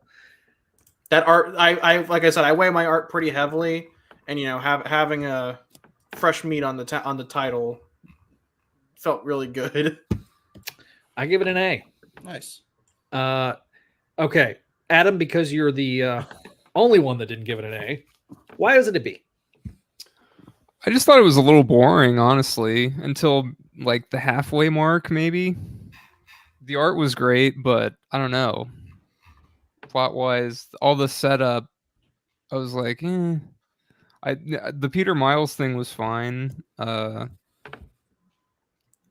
Luke Cage stuff is fine, but I don't know. I think I wasn't really that interested in, honestly, all the gang war people like fighting about the territory or whatever. I don't remember. Like, well, there's a big, they're like talking. Oh, when it's the talking heads and it's the gang families talking and going. Yeah, back they're all talking about stuff, and I don't know. It was just kind of, it was okay.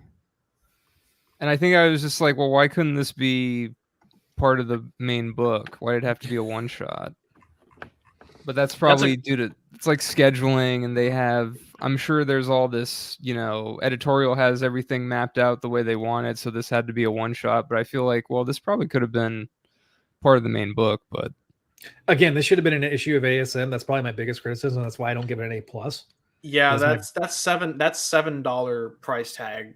Really, it's crap. I'm sorry, it's not cool.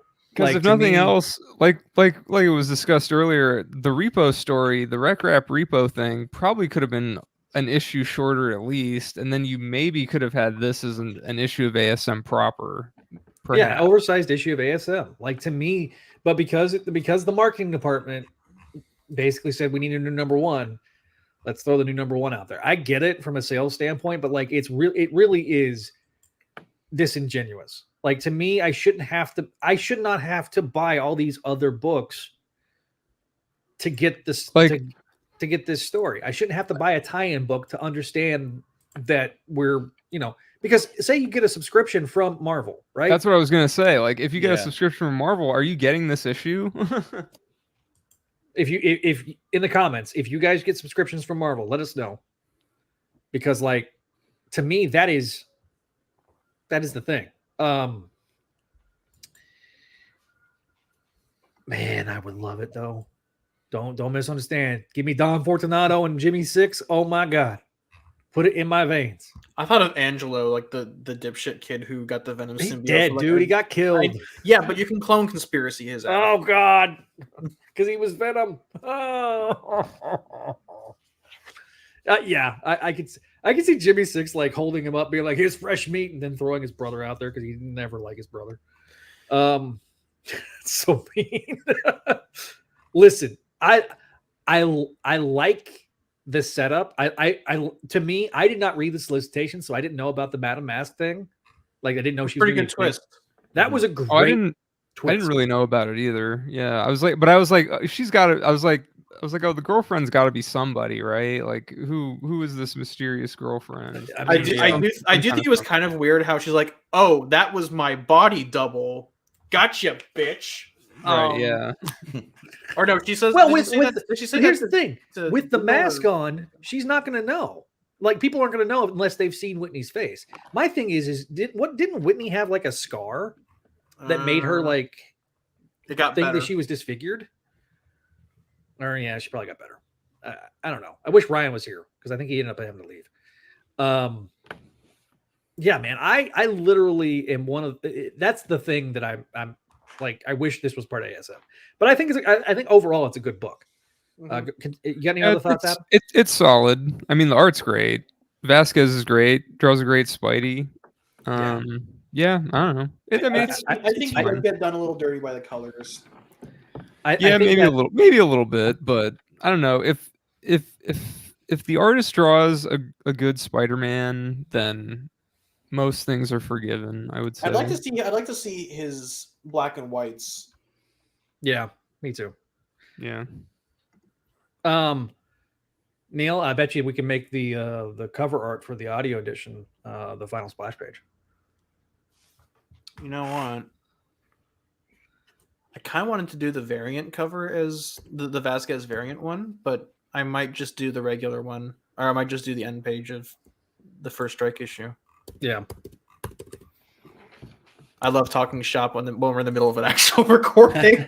You know, For the, to be fair, it is a staple of this show. So It was nice to be excited as the issue went on for a change of really getting into the story, getting fully invested. By the time it was, on that last page, it's like I'm actually excited to see what happens next. I'm looking forward to the next issue. I'm not like, all right, here we go, 2 weeks, and then we'll read another one. Okay, Walter, we're gonna compromise. I'll have Josh T-pose with the sweater, and then I'll have Vasquez Spidey over it. Awesome. There we go. I fixed it. Great success. Let's see.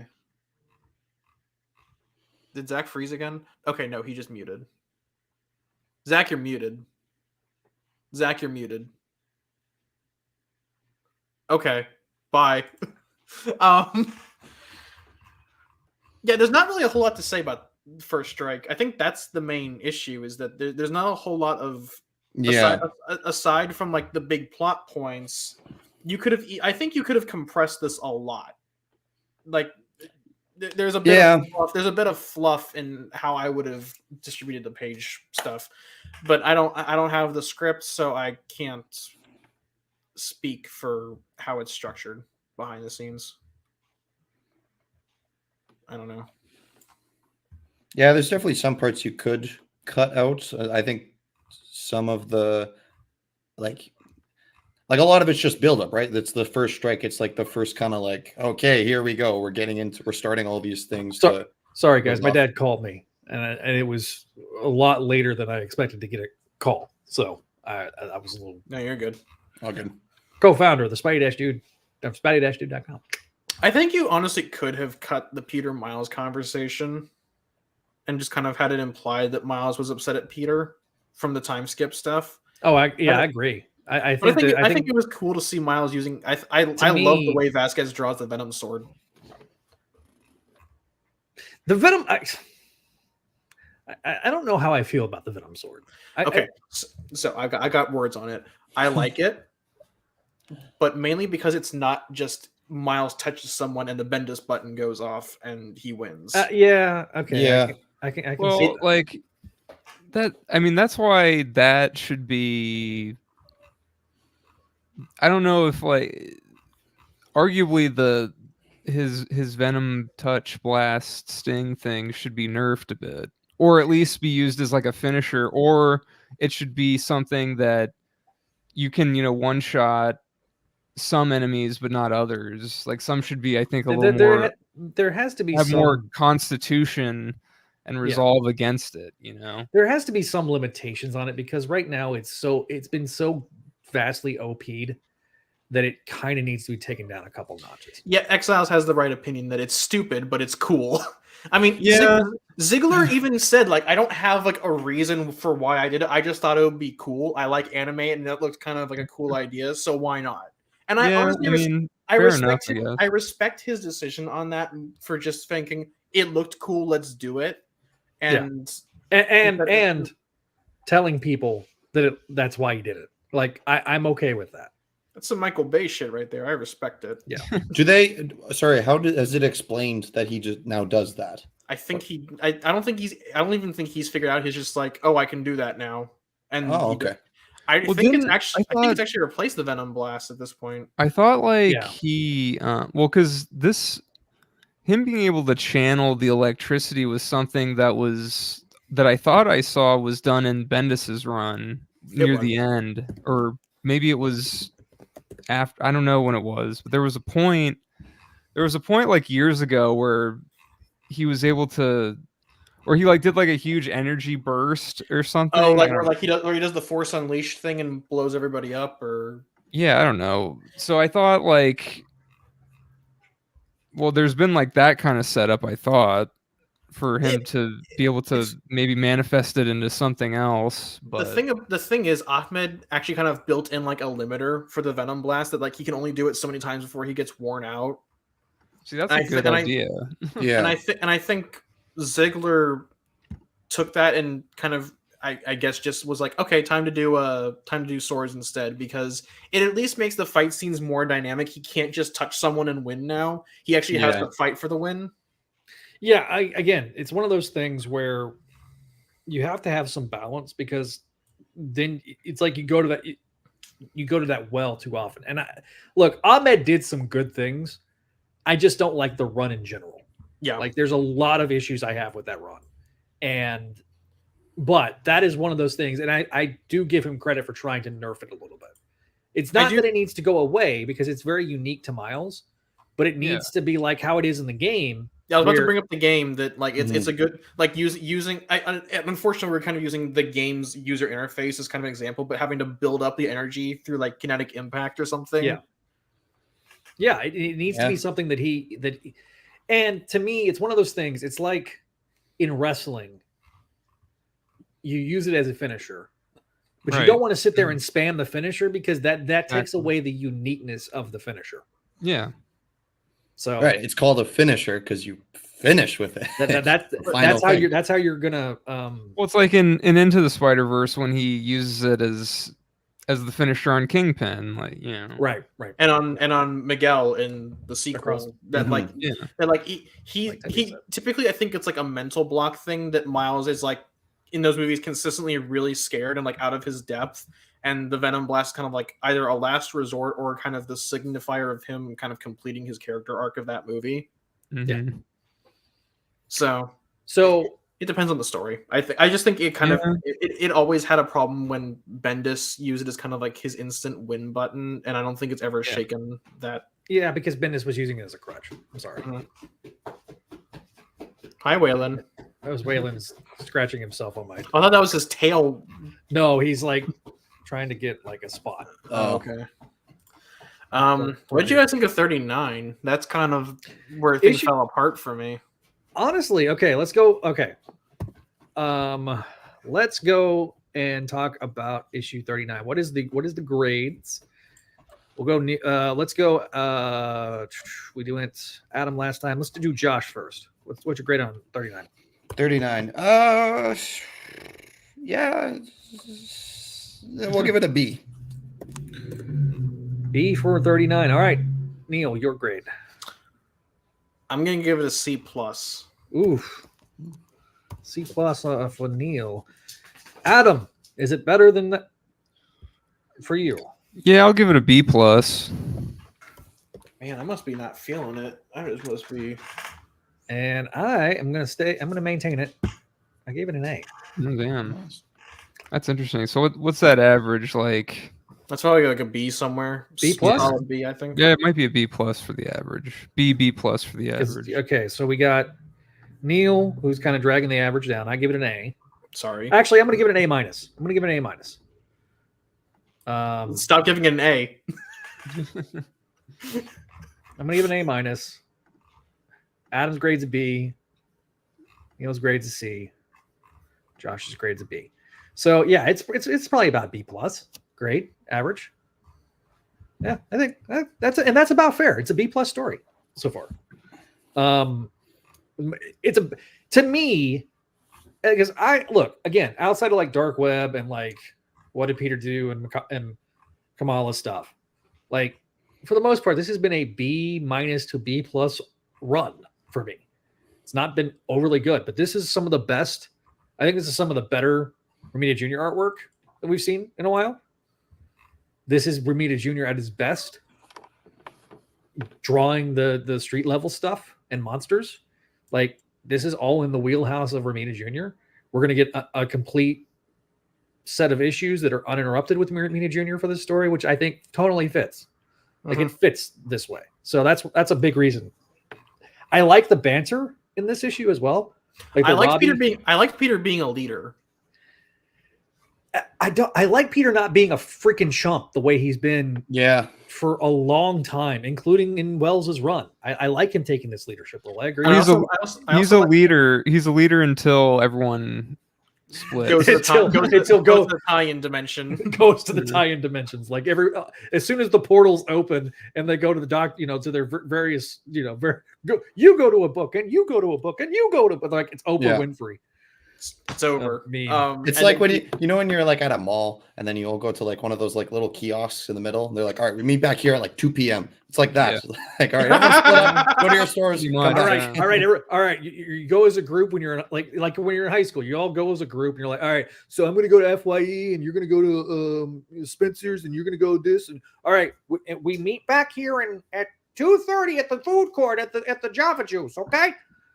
Why'd you turn into like a stereotypical mom at the end? I don't know, because usually when I went to the mall, before I got my car, it was always my mom was always that way. Like my mom would, like, me and my two best friends, we would go, and my mom would be like, all right, you guys go wherever you need to go in the mall, but because we weren't like it, down here you've got the Galleria and you've got real malls. My little rinky-dink mall back in Amarillo was like a single story mall that had like 3 wings, and that was about it. Oh yeah. I liked him bantering with She-Hulk because I guess he just forgot to give her a spin-off book. So, oh Jesus Christ! Thanks. But we don't get characters like I don't think the banter was mean-spirited, but it felt like She-Hulk had some bite to her snark. I like that. Yeah, because they're kind of buddy with each other, right? Like that's canon, especially it's more like they tolerate each other. Yeah, okay. That was my joke, Eric. I'm glad you caught on to that. He says all those stores don't exist anymore, Zach. At least I don't think they do. I think they do in some places, just not nearly as much. Do you guys have a Zellers? No. Oh. Shit, we might. Hang on. Zellers? Zellers? I know we used to. Oh, it's Canadian.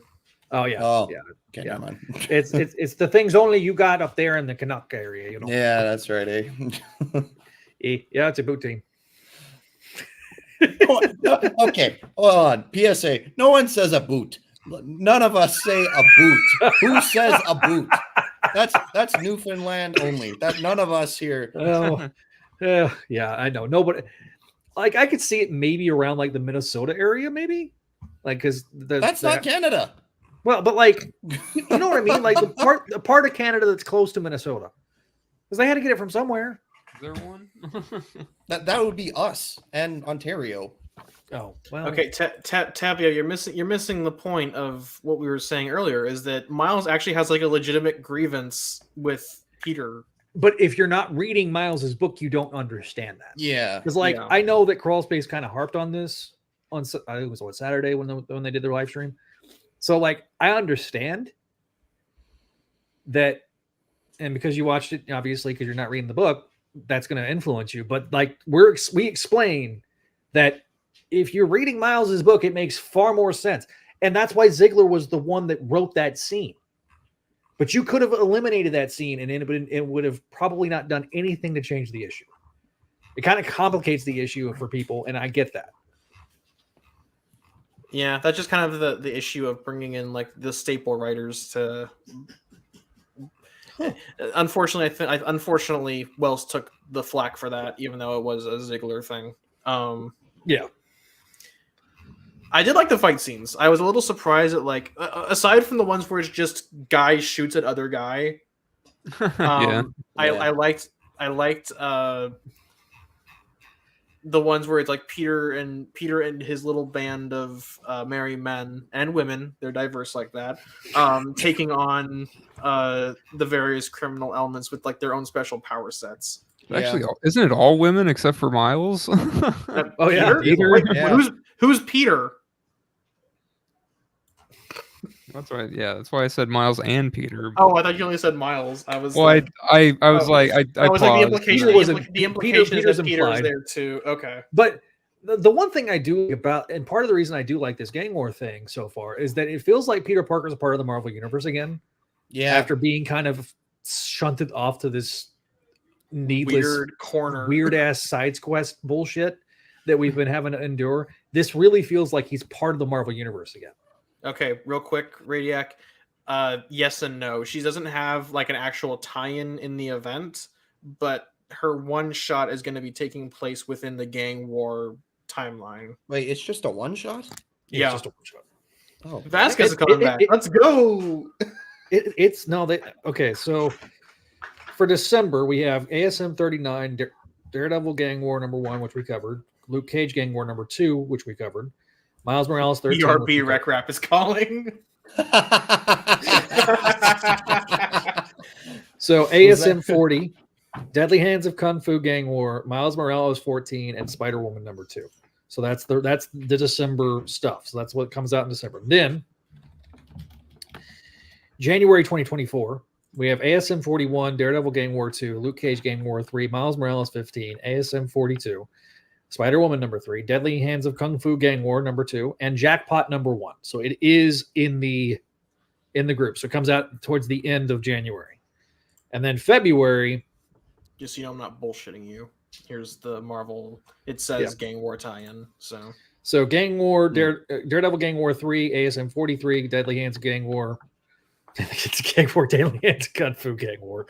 Miles Morales Deadly 16, Hands Gang War. Luke Cage Gang War 4, Spider-Woman #4, ASM 44, and then March is the prologue, which is Daredevil Gang War 4. God, So Miles is makes me double exhausted. shipping this month and double shipping and not double shipping after this month. So for some reason we get a double ship of Miles.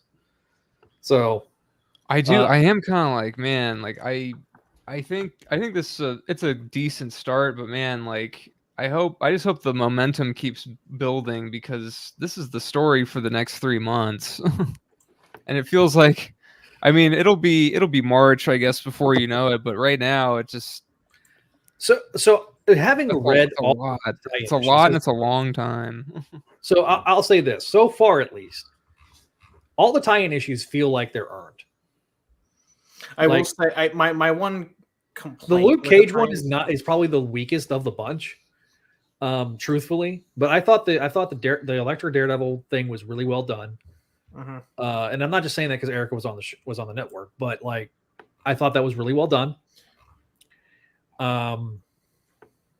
And it kind of provides a little color because like it, I've read enough of Zdarsky's Daredevil run that I'm like, okay, I kind of understand what's going on. Electra is taking over. Matt is gone through his crucible and she's kind of being the Daredevil. He's off being a priest now. And also being Daredevil. Yeah. I guess Peter just forgot to find him. I bet you he shows up later on. Like as this expands. in the Daredevil tie-ins. My main issue with the tie-ins is, there's a lot of fat. And not necessarily, it's not bad fat, but it's like, did we need this story? And so far with the Luke Cage stuff, the Luke Cage one is, again, until Cloak and Dagger and Jessica show up in the main book, you don't need it. Like, it does have a Spider-Man tie-in because they're using Smythe because he's building these robots for reasons. But again, it looks like a 90s cartoon for some reason, even though he okay, like I don't know when he got remutated because that wasn't okay. So that was from Revenge of the Spider Slayers. He's like that through the Clone Saga. Then he, after the reboot, goes back to normal humanoid. And then he gets turned into the weird, like, Geiger creature in Slot's run, and that's how he dies. Yeah, because he gets killed off in Superior. Yeah, was it Superior or was it during? It was Superior. It was Superior. He became the Geiger creature during Slot's run, and then he died in Amazing, and then he died during Superior, and then he got brought back during Clone Conspiracy. Right. How many times have we brought up Clone Conspiracy this damn episode? Too much. A lot. More than I thought. Oh, he's keeping count. That's great. I wouldn't have thought about Clone Conspiracy. I have talked more about Clone Conspiracy in the last 2 live streams than I have in the last 5 years. Yeah. Yeah. Zach can at least count better than I can keep time, so not at all. Yeah, it's like multiplying 0 by 3. You still get 0. What is that? Do you guys have you ever seen that Muppet thing where it's like Me Count So Poor? It's like a parody of like Let the Bodies Hit the Floor. It's great. I only know like early 2000s Minecraft parody. Basically it's like the Muppets doing a version of Let the Bodies Hit the Floor, but it's just me count to 4, or I can only count to 4, and it's stupid and hilarious. I'll take your word for it. So well, no, Tevye, we're not. They didn't bring back Clone Conspiracy. It's just like all these characters were brought back because like a lot of dead.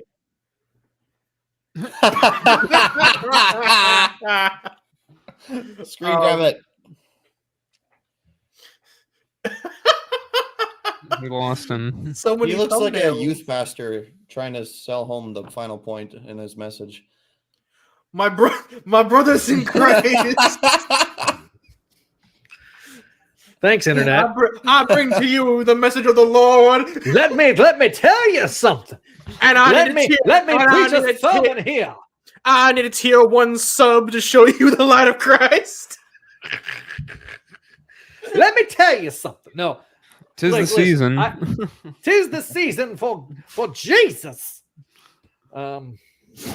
Your sin Yeah. can be undone for the price of a The confessional Son of God and is born. a dono to my Twitch stream. Join the patreon.com. Okay, we're going from Christploitation mega church guy to mega to plantation owner. Listen, considering Oh, we live in God. Houston and the home of the former home, the Summit Arena is the Arena. Yeah. a home of Joel Osteen's church. The Summit Arena was where Akeem Olajuwon in the 90s won NBA titles. It used to be the Rockets Arena. That's where Joel Osteen's And church. also there's a bunch That of is like the mega church. there's a ton of mega churches near where I live, so Yeah, it's um, you know, in that nice part of town. very nice part of town. Yeah. But yeah, somehow Zach went from Christploitation mega church guy to plantation owner. Foghorns Leghorn. I say.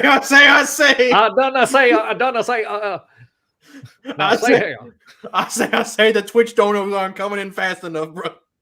Welcome to the Tangent Podcast. Welcome. Yep. Two All right. $5 subs are better than a whole $5 sub. Dude, quit sitting on your sister. What? Whoa! Waylon is sitting on Daisy, and poor Daisy has no room. Oh man. Man, I going back to the book. Honestly, I think we'd have more fun just talking, like shooting the shit and like doing accents of mega church guys. Freak. The main issue I have with the book is that it feels really forgettable. Like it's mostly just things happen the issue so that they can kind of deploy everyone. Okay, guys, you're going to this book. We'll meet back at the Denny's at 5. Yeah. And yeah, I mean, I guess, like I said, I hope they keep the momentum because we got 5 more issues of this, and yeah, I don't know. That's my main fear, but the Romita Jr. artwork is solid. There's some really good splash pages, which that's like the best. The splash pages he does are like the best pages in the issue, like best looking pages, I would say. Everything else is solid stuff. Like nothing's really that. Did you guys know that he broke his wrist? That whatever. What? No, I didn't know that. That's why he has to draw like sideways. Oh. What? He what broke his wrist, and after he broke his wrist, he has to literally like. Because I was watching I saw a video of him drawing, and I think it was pages for this, and because he posts on Twitter and Instagram and stuff. Yeah. And I noticed him holding his pencil, and he was holding it like sideways. And so I'm like, this dude is drawing this artwork sideways.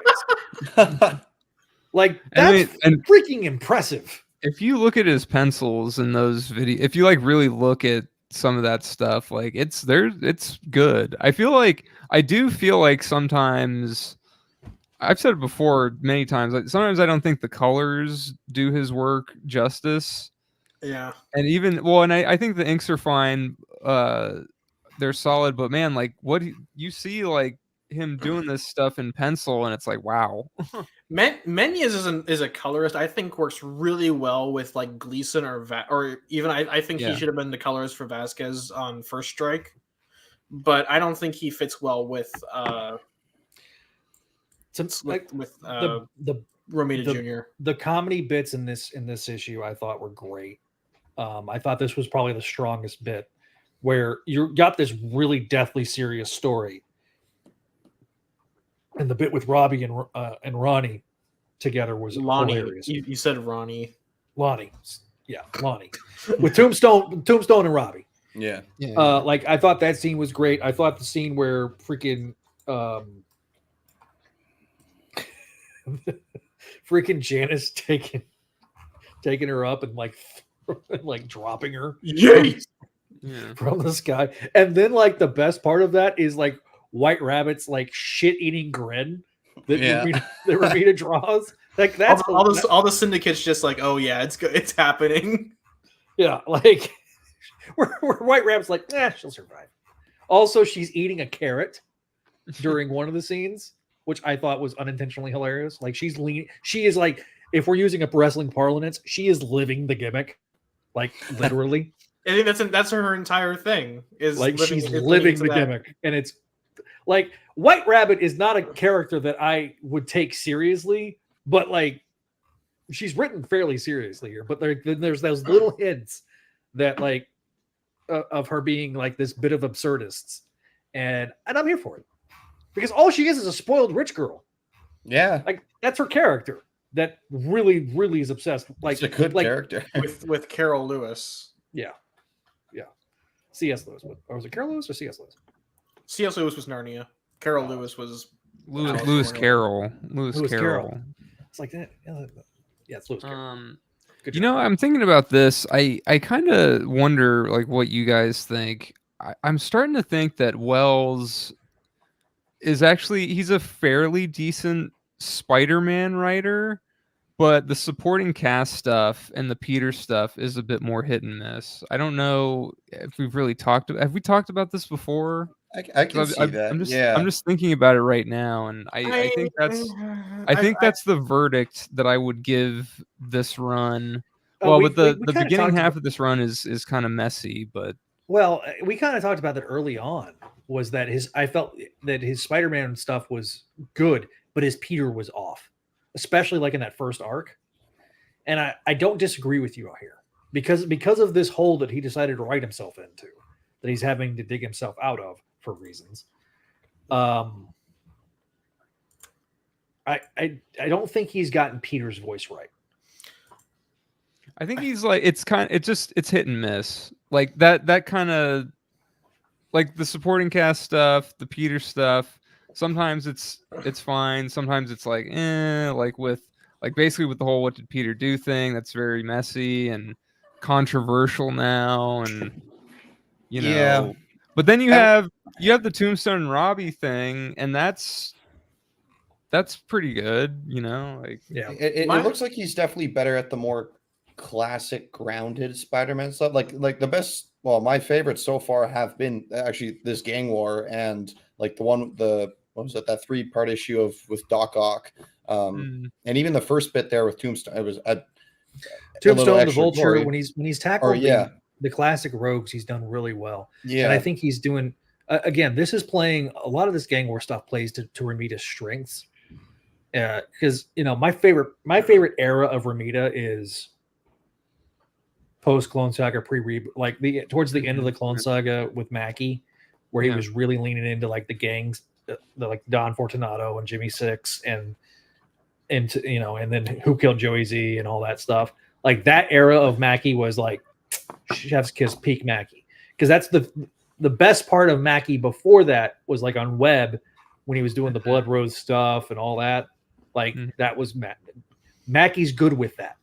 My main issue with Wells, and this don't give him continuity though.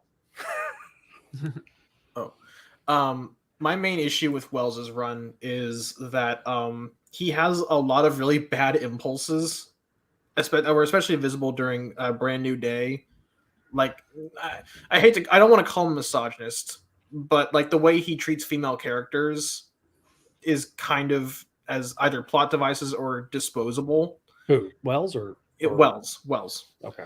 I was going back and reading Shed, and like that bit where Dr. Connors like sniffs his lab assistant, and like tells her, "You shouldn't sleep with Brian King, you little bitch." That's not exactly what he said, but it's kind of in the same ballpark. It's just as creepy and as cringy as that. Yes.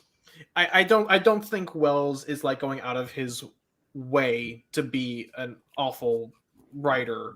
But I think he has some impulses as far as his treatment of characters goes that Marvel Editorial fails consistently to rein in, but across both Wacker and Low. I think that he's done well with Madame Mask here. I think she's truly a femme fatale, and I think that's like the one female archetype that I think Wells does really well is the kind of the girl boss, Machiavellian character archetype. I do like him picking up the Janice Tombstone relationship from Spencer, though. I think that he's done like that's been one of the few things that they've actually picked the baton up and actually did something with. And so I think, and I like it here. I like the dynamic here because like you can tell that Tombstone is very conflicted by all this because he never wanted Janice to be him. He wanted it. And that, like, to me as a father of a daughter, I don't want my daughter to be me. I want her to have a better life than me. I think my issue is that, like, I'm hoping what Wells doesn't do is make Janice a device character for Tombstone's development, if that makes sense. I don't think he's done it so far, but I'm kind of worried that that's what's going to happen. Is that because he's kind of setting up Tombstone like defying Janice's request to stay out of the gang war and team up with Spidey. And I'm worried that he's going to use Janice as a vehicle for Tombstone's development rather than her developing on her own. In the same vein that he kind of used Kamala as a plot device for Peter's arc.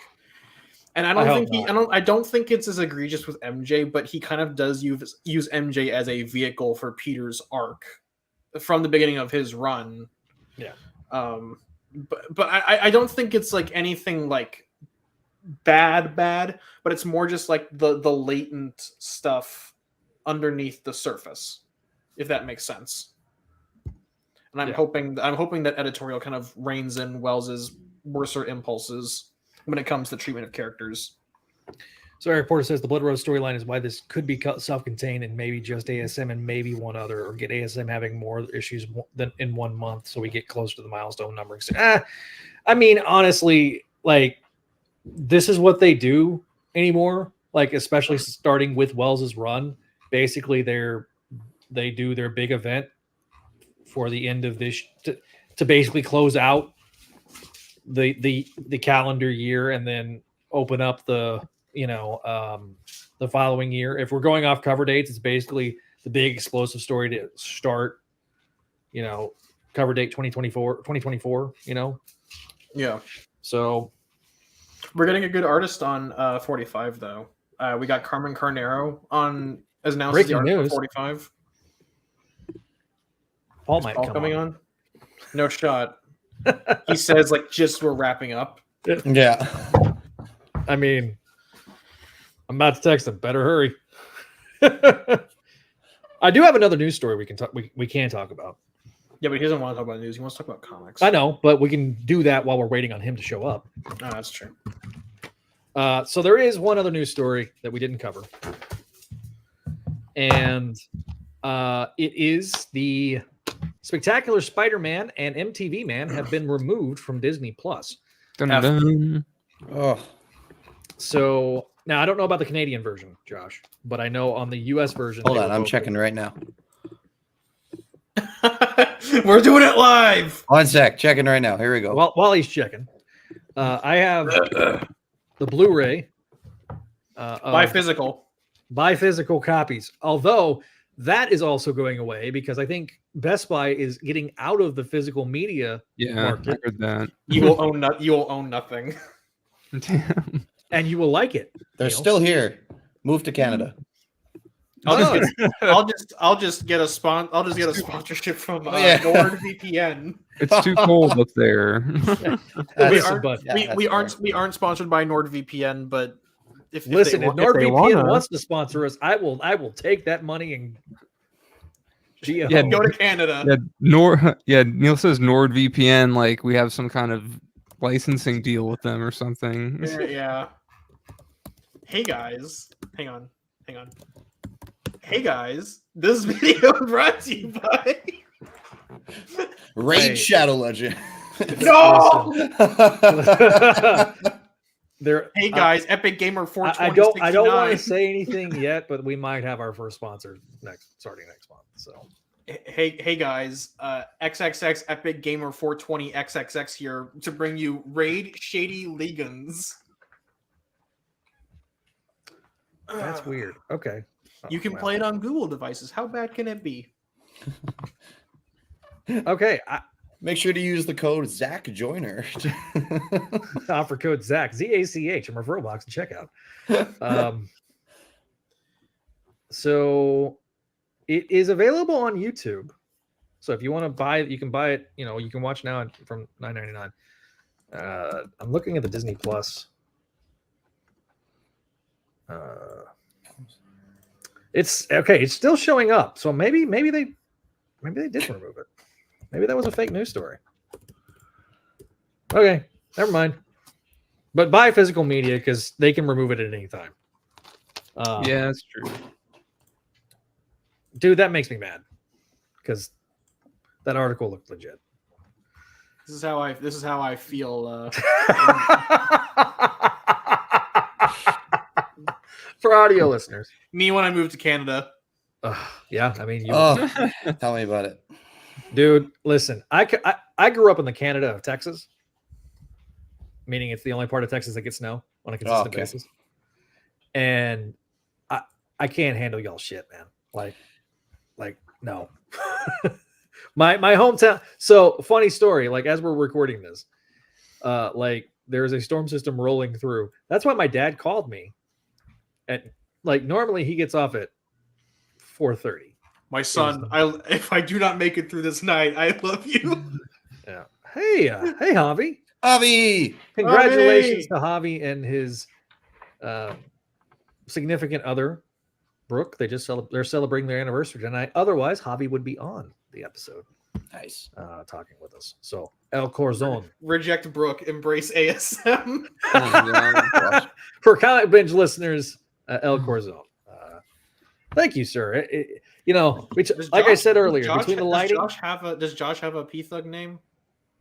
A P-Thug? No. Each of us has.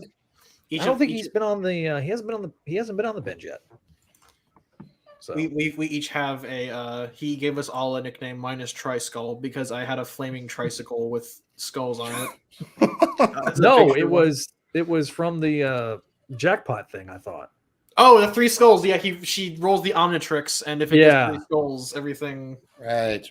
Well, we don't know what happens. That became your nickname. You think we'll find out during Gang War what happens if she rolls 3 skulls? Tune in next time where Paul explodes. Show that picture of Zach again. Is that your thumbnail, Lost Puppy Zach? No, hang on. Let me pull it up. Oops, shit. That's just a picture from Tron. What? Gosh. So okay, I before if we like. Zach's loading. Zach. The little.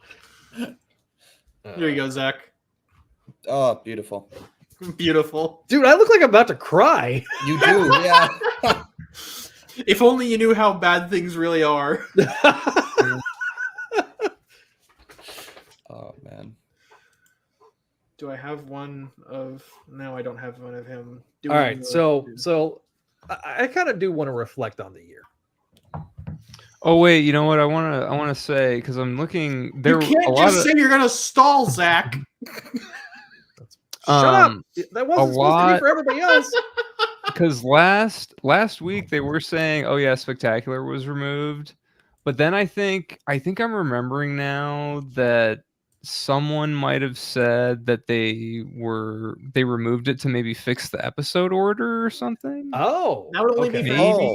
that would only be for MTV Man, though, wouldn't it? No, wait. There's No. the Sandman episode's out of order. Yeah. in season 2. So So maybe they Right. finally fixed it to where they're in the proper, because we I'ma talked check. about that on the Because there were a lot of like CBR reported it, Yahoo reported it, Nerdist reported it, and some of them are saying like mysteriously vanishes, and without warning and everything, and okay. then So- I so think I saw wasn't someone wrong. comment that like Yeah, they did the fix episodes that. were out of order. Okay, so yay, they fixed the episodes. Okay, so here's the I do want to kind of talk about this year. Well, Walter's coming in with all right, that's funny. Good job, Neil. Neil for the win with the custom layout, yeah. layout right there. So okay, God, audio listeners, I'm so sorry. So I do want to reflect on this year, because we've done a lot of things this year that I'm proud of. I'm very proud of what we've done this year. I look at the things that we've accomplished. We doubled our sub count, by the way. Yeah, like thanks to all y'all who subbed. Holy shit! To all of you guys that have been a part of this channel from the beginning, we always do appreciate you guys. But we went from I'm about to pull it up because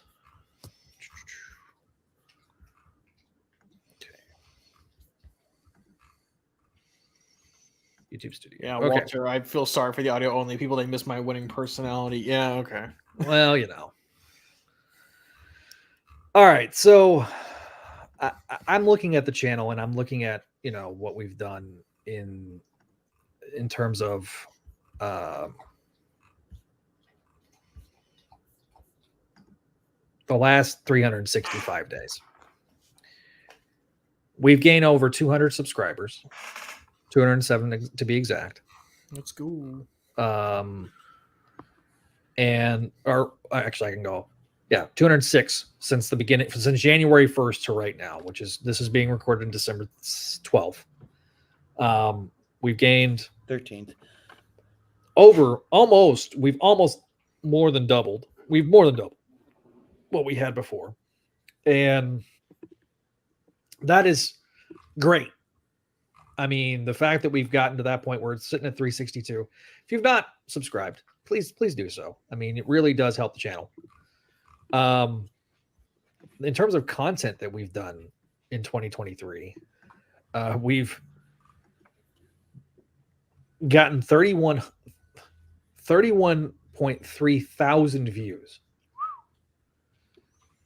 We've gotten 8,000 live stream views. We've gotten 3,000 video reviews. We've done 85 shorts. We've done 75 live streams. We've done 17 videos.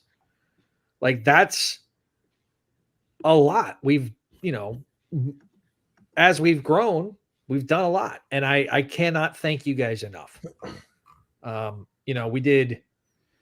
believe we've done, hang on, let me get to the drive because I have my little spreadsheet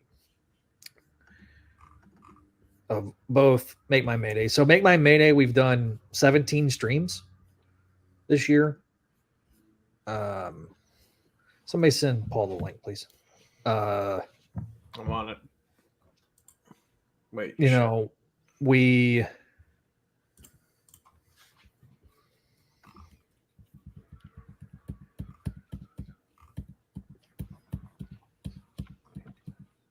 Did Zach freeze again?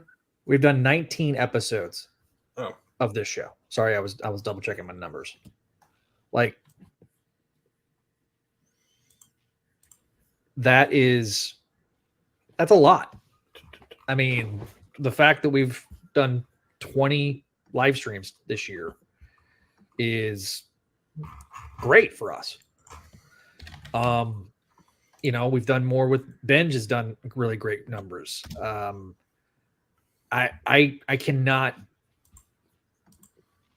thank you guys enough. Obviously most of our views in the US, we have a lot of views in Brazil, the Philippines, Indonesia, India.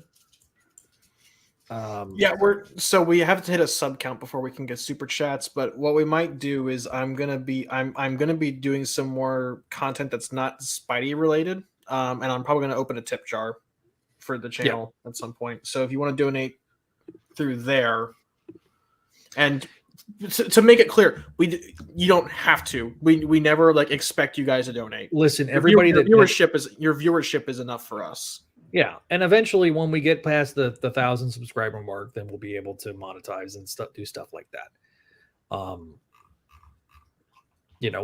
I got a line on a possible sponsor that's going to do some sponsorships for January and February possibly. So we'll see. We're always looking to do different things, and our content is Spidey related. But we also do other stuff like Books of X. There's other avenues that we're looking to expand. There may be even a sports channel that may be launching. I've thought about it. So hey, well, it's Paul. Now us talking about all of this, ladies and gentlemen, the host of the Comic Binge YouTube channel. I'm not the only host. I've got basically two others, but I'm grateful for the main guy, I guess, the creator of the host. But without Chris, I would be nothing. Hi everybody, how's everyone doing? We're doing great, man. Are the allegations true that they're on strike until you watch Star Trek? That was hilarious. Oh my god, I was like, oh, give up you guys or watch Star Trek. It was nice knowing you. So that's Damn, imagine dying on the wrong hill. I like Star Trek, all right. It's not my favorite thing to watch. I'll just say that. So, anyway, yeah. So I haven't been able to watch. Just put my little girl to bed. So I'm just kind of jumping in cold. I have no idea what the census is of this whole evening. So we did a very brief overview of the. We did some news articles, because obviously I try to do the news articles before you get here. Sure. We started an hour earlier too. That's also part of it too. Sure. We've now covered all the gang war stuff. We did some news articles. We JMD Mateus's new title we talked about. Wait, I missed that, by the way. I've been so out of it today.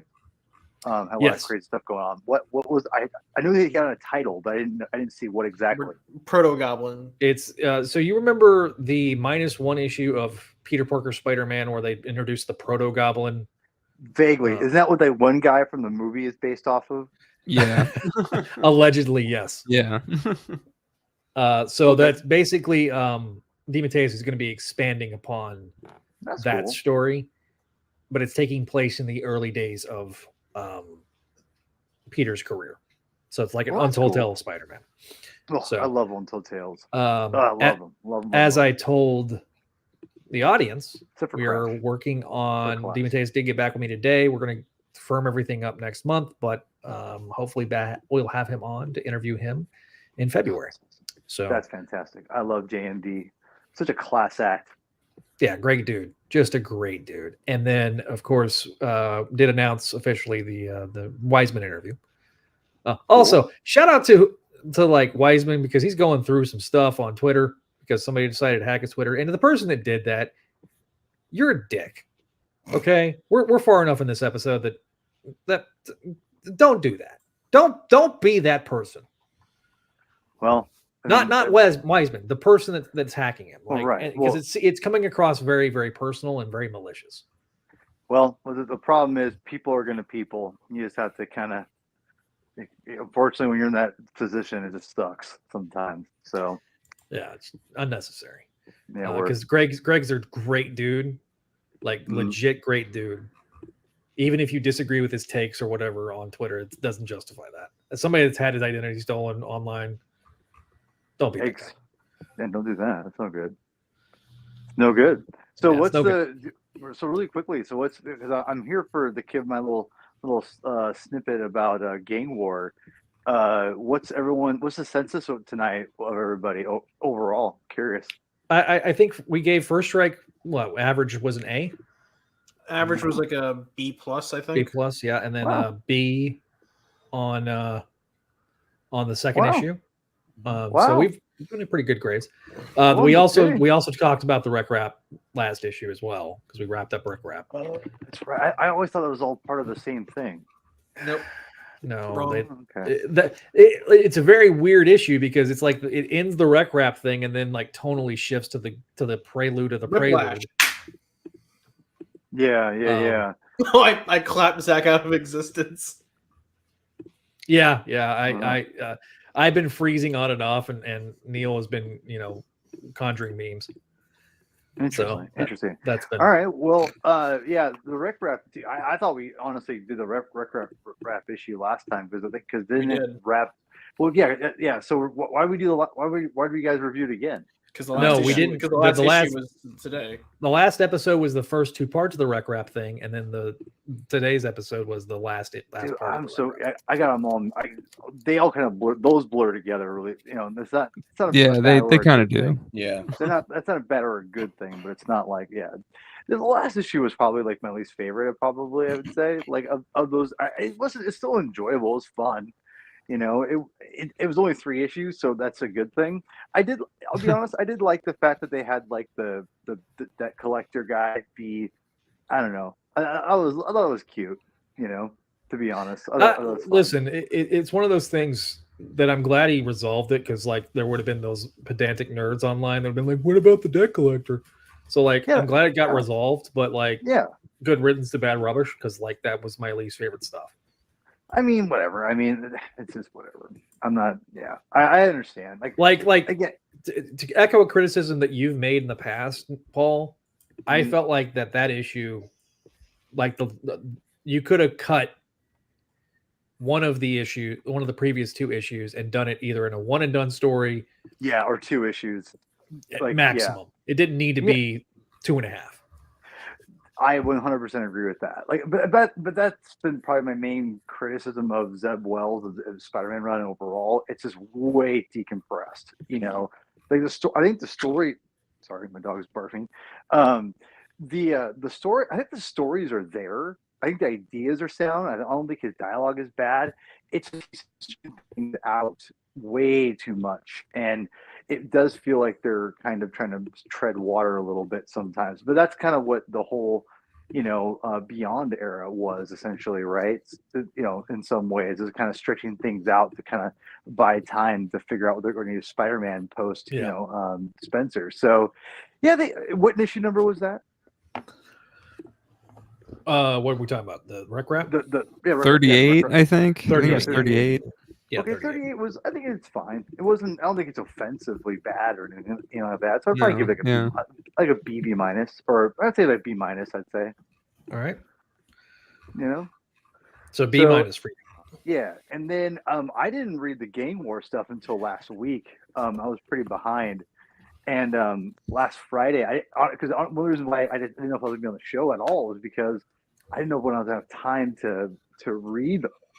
To be honest, with all my other responsibilities. And then work was so slow on Friday, I was able to read like 10 comics. It was fantastic. I was like, oh, it's great. So great. Got caught up in all my books I've been reading. It was a great day of reading comics. I love it when that happens. And you got paid. Like you're getting and paid I to got read paid. comics. Dude, all I need to do is get paid to write comics and I'm good. So the cool thing about this was I don't want to say I had like low expectations, but I just wasn't really excited about the Gang War, to be honest. I'm kind of okay.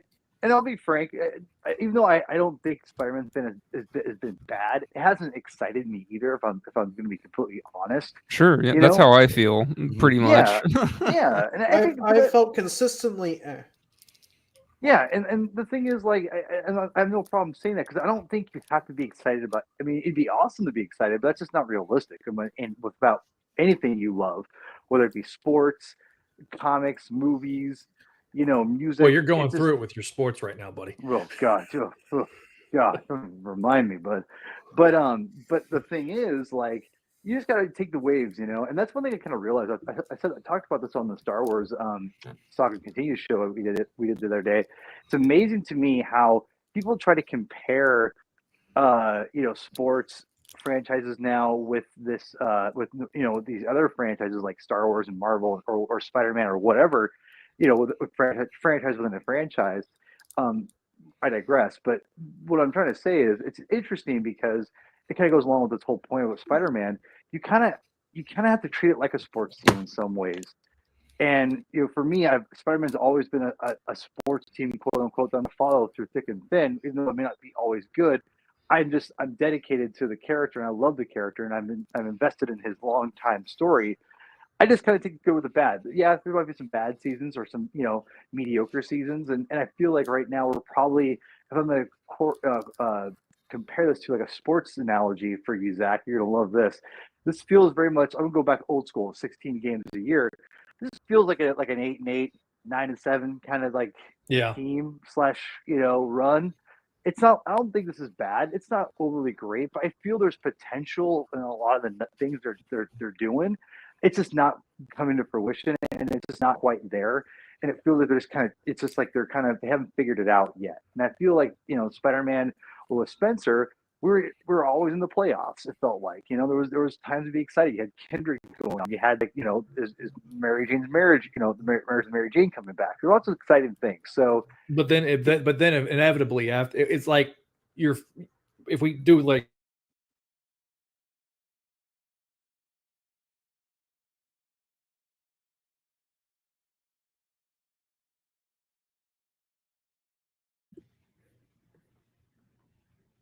All right, so Zach just froze there, right?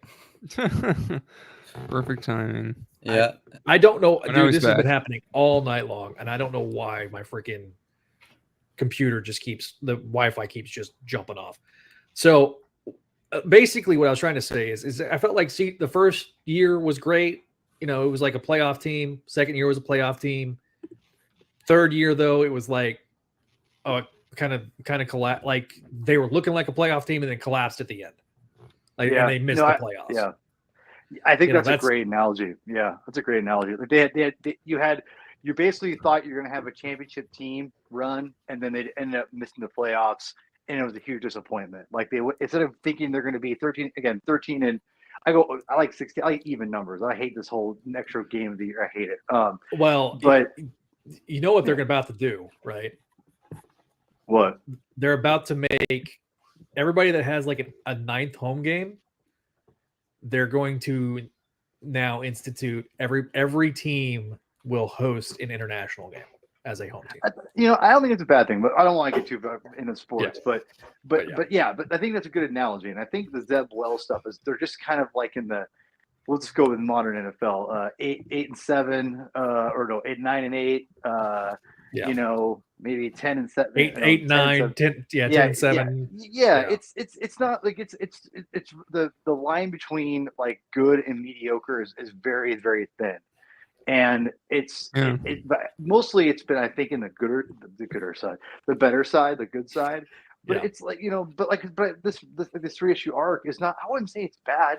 It's part in that 9-8, 8-8 range where it's like it's all right. It's a good start. I felt like that First Strike was a much better it was a good start, and I felt like it carried that momentum into ASM. But my biggest criticism of First Strike is A, the price was way too much, but B, like we should have cut one of the REK-RAP issues and made First Strike an ASM issue. Like to me, as a one shot, it didn't need to exist as a one shot. It needed to be a part of ASM. So to kind of go dovetail to my thoughts on the Game War stuff going into it. So with all that, like what's interesting is I totally agree, but I also see what they're doing because they're trying to get caught up and they're trying to get everything lined up together. And so with artists and everything, and I think this was scheduling wise, and plus you want to try to make like an event. And if it wasn't a multi-title event, Zach, I probably think you're right. but because they're trying to make it like a multi-event, they have to have an event book to kind of kick things off without having to feel people have to buy ASM if they're not reading ASM for whatever reason, right? I mean, that's just like standard practice, and that is an interesting point, actually. Yeah. Well, Yeah, you like know, ASM. Look, having read all the tie-ins, because I've read all the tie-ins, and I even did like very short recaps of the tie-ins to let people know what's going on in those, because like very short. Yeah, right. No, I swear. It was like a minute. I'm kidding. I'm kidding. No, literally, it was like literally a minute. He actually recapped these books in like one sentence each. That's because impressive. I was supposed to time it, but I forgot to. Yeah, Neil was supposed That's to time. impressive. So, in all seriousness, great work, Zach. Honestly, that's thank great. you. So, Thank but anyway, yeah. But the thing is, I have no interest in reading the tie-ins, and I want to get caught up on Miles because I like what Ziegler's done, but I have zero interest in the tie-ins because there's just no reason to. But at the same time, people still like you who will read them, and a lot of people want to collect all this stuff because they're Spider-Man fanatics. And again, like they're like me. There's a lot of people like me who are out there. They support Spider-Man. You know, because that's their home team, and they're gonna thick and thin just kind of go grin and bear it. You know, So anyway, so I understand that whole launching pad idea for the title, and I'll be honest, I wasn't expecting much. I actually really enjoyed it, like way more than I was expecting. And then I read and I guess I'll focus on that issue. It was really cool to kind of get caught up with everything and introduce all the new characters and everything or not new characters, but reestablish everything and show us everyone that's going through, and it was cool. I was like, man, like I think Zeb Wells is a way better writer than a lot of people give him credit for. I criticize the decompression thing, but I don't know if that's all him. I think that's a lot in the editorial, to be honest. I think it's schedule. I think it's him. It's the editorial partly, yes, but I think it's because of the nature of the schedule and the way he's having to basically write 3 books at once, and where you're in the middle of writing book, parts section. If you divide it into sections, he's writing section 1 while he's plotting section 1 while he's finished scripting section B, and then he's getting his edits for section C. Yeah, so I talked about that like a little while ago, right? And I think if he's doing something similar to what Slott did, that's what Slott was doing, is that he was wrapping up things with section C while he was scripting parts 1 and 2. Yeah, and that's never easy. And the thing is, I liked this issue. Did a good job of kind of recapping things for me. Like kind of reminding me who all the players are, and that was really cool. It was cool to see that. I thought the art was actually very stylized, obviously, but I thought it fit Spider-Man pretty well, and I liked it. It was cool to see the Beetle come into it and see. Also, I don't know who wrote this part. I'm assuming it's Ziegler because the energy felt different than Zeb, but maybe I'm wrong. Either way, it seems like it's Ziegler to me. The Peter and Miles stuff, very cool. Like this was almost. There was people that criticized that, and I don't get it. I understand because they felt like that it was making Peter into a chump. However, if you've read Miles's book, it makes a lot more sense. And like the Miles tie-in issue, Paul really expands upon that scene. Yeah, well, and I'll let you go in here in a minute, Neil. But like, I just want to say, like, which by the way, I had no idea he'd do like sword stuff with his Venom Blast, which is both ridiculous and kind of awesome. So just wanted, I don't know how I feel about that yet. Finally, we agree on something. Holy shit! Oh my god! But no, like the reason why it works for me, and I'm ashamed not to have caught up on after we read Ziegler's initial run, or his 6 issues or 5 issues on the comic book, which I really enjoyed. I want to keep going on it. I just keep forgetting to. Just a reminder, I need to do that. That being said, it feels very natural, and I like the chemistry between the 2 characters. And honestly, it really gives. And this is, I'm not sure how this would come off right, but I feel like Miles comes off a lot more independent and his own agency, instead of being like, I'm the mentor, mentee. Like, it's almost like he's calling out Peter, and he had every right to do that, in my opinion, So, and Do you want me to kind of expand upon that part for you?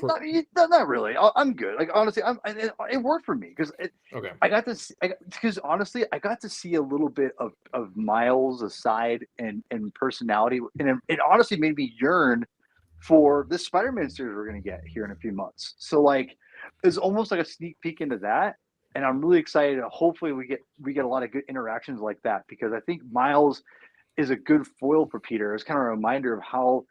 And not in like in the Across the Spider-Verse way, but in that way of like they're more peers, and it's like it's almost like Miles is reminding Spider-Man and Peter like what he has to do and remember why he's doing this and that what he's doing this for. It was just really cool to see like that dynamic between the two characters. I thought it was really cool and really well done. So, all right. I thought Neil was going to say something. Neil, go ahead. Jump in. You good? Okay, that's good. All right. Well, so yeah, I'd give a story probably a good B+, man. Like I really liked it. I mean, it's hard for me to be like, this is amazing. I didn't love it, but I was like, I really enjoyed it. I enjoyed it way more than I was anticipating. And I thought the main reason why is because I loved the damn mask reveal was really cool. Mm-hmm. I thought that it was just really cool to see all the bad guys together, and I thought that I thought Ziegler and Wells did a good job of kind of balancing all that and everything. So that was cool. So yeah, I think it's a solid B+. And then the last issue, Amazing 39, which by the way, this cover is ridiculous with the whole like armor around like She-Hulk's like, or and barbed wire and brass knuckles. It's like and bats and everything. It's supposed to be edgy. So yeah. I mean, listen.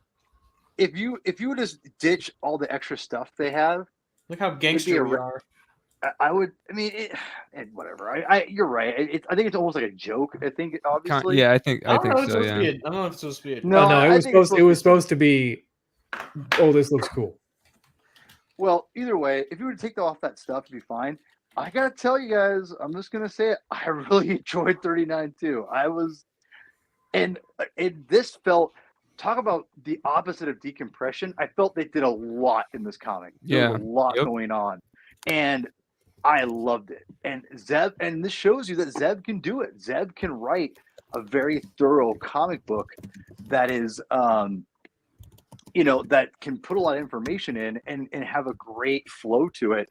And I gotta tell you too, it almost feels like because there's so much going on, there's more dependence on the pacing of the illustrations with John Romita Jr.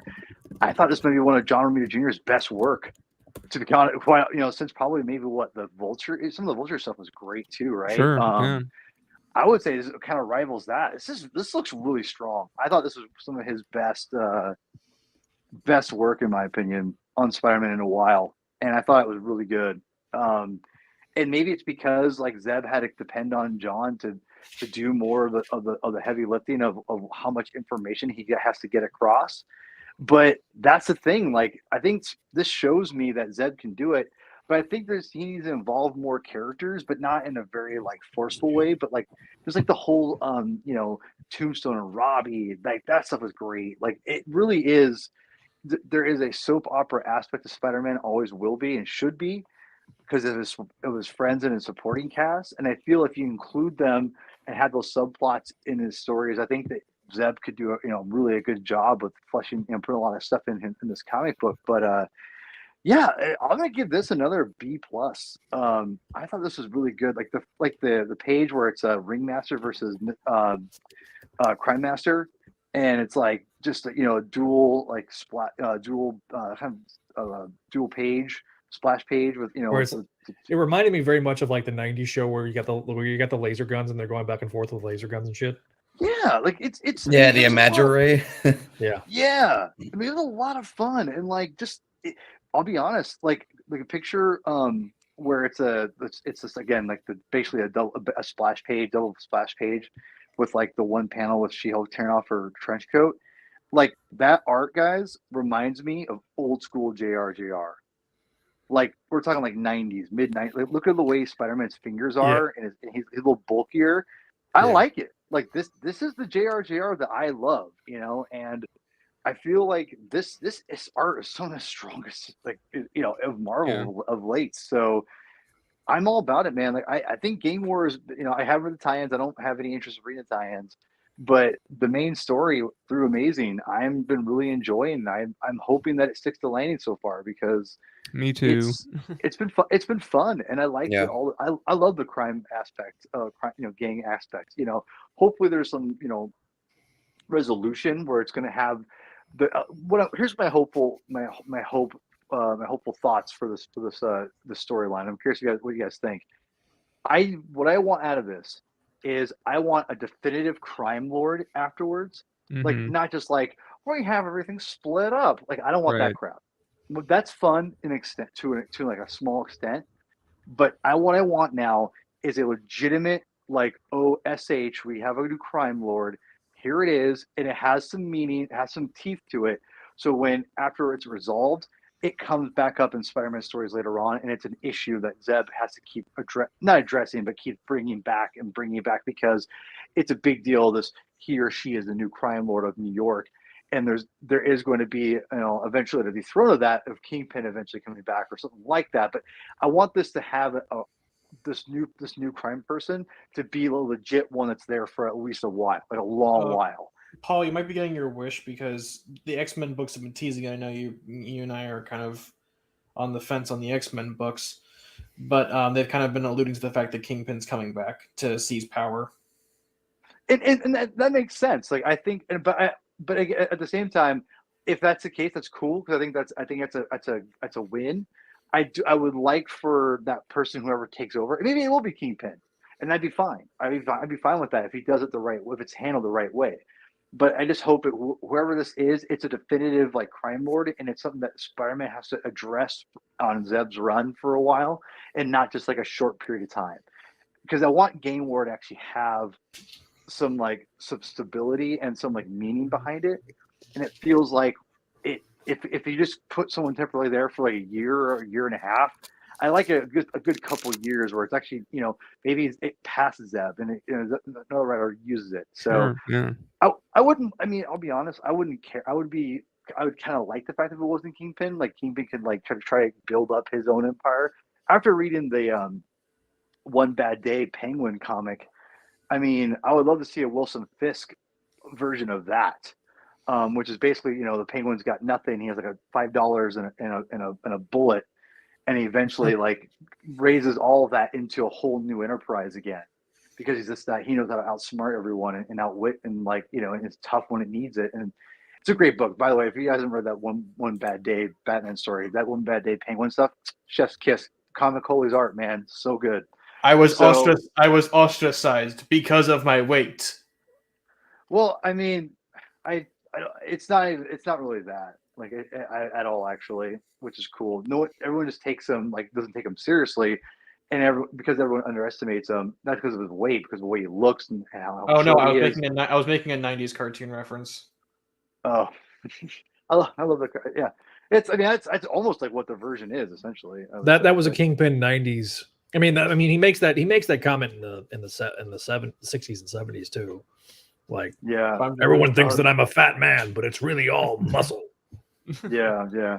So Gang War, I think, is off to a great start, to be honest. I mean, am I excited for it? Not necessarily, but I'm really enjoying it. I'm looking forward to, like, reading, seeing what happens. And JRG art's not bad. So I think Spider-Man's, it's maybe this after Rek-Raps kind of fun thing, this kind of more old school supervillains kind of versus superheroes kind of thing is fun, and I'm here for it. So I'm curious how it will unfold. But yeah, B+ I would say, on the last two issues, I think it's really good. If you're on the fence for the series, I think I think it's pretty good, and I think it's because they're, instead of decompressing, they are definitely compressing a lot of stuff in these issues, which is good. All right, well, I was going to have people, comment on what we want to see in the upcoming year. Radiac does kind of says he thinks we already are on track with what he wanted to see, which is be more further interviews, which working on that. Maybe a personal preference is a type of look back on a period or era of Spider-Man, or given story and talk about it, like big time look back as an example. We are doing that, but we are. It's called the Slot Symposium. I'll be there for that episode.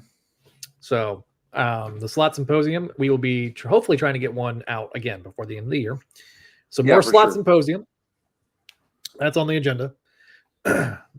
YouTube Shorts, we will continue that. I will be doing more detailed recaps of like the side stories on YouTube Shorts. But then I will try, when we're doing the main episode, I'll do like the 1-sentence reviews. Say, hey, this is what happened, ABC. And then, so more YouTube Shorts, more of the Slot Symposium. More consistent stuff on the other side.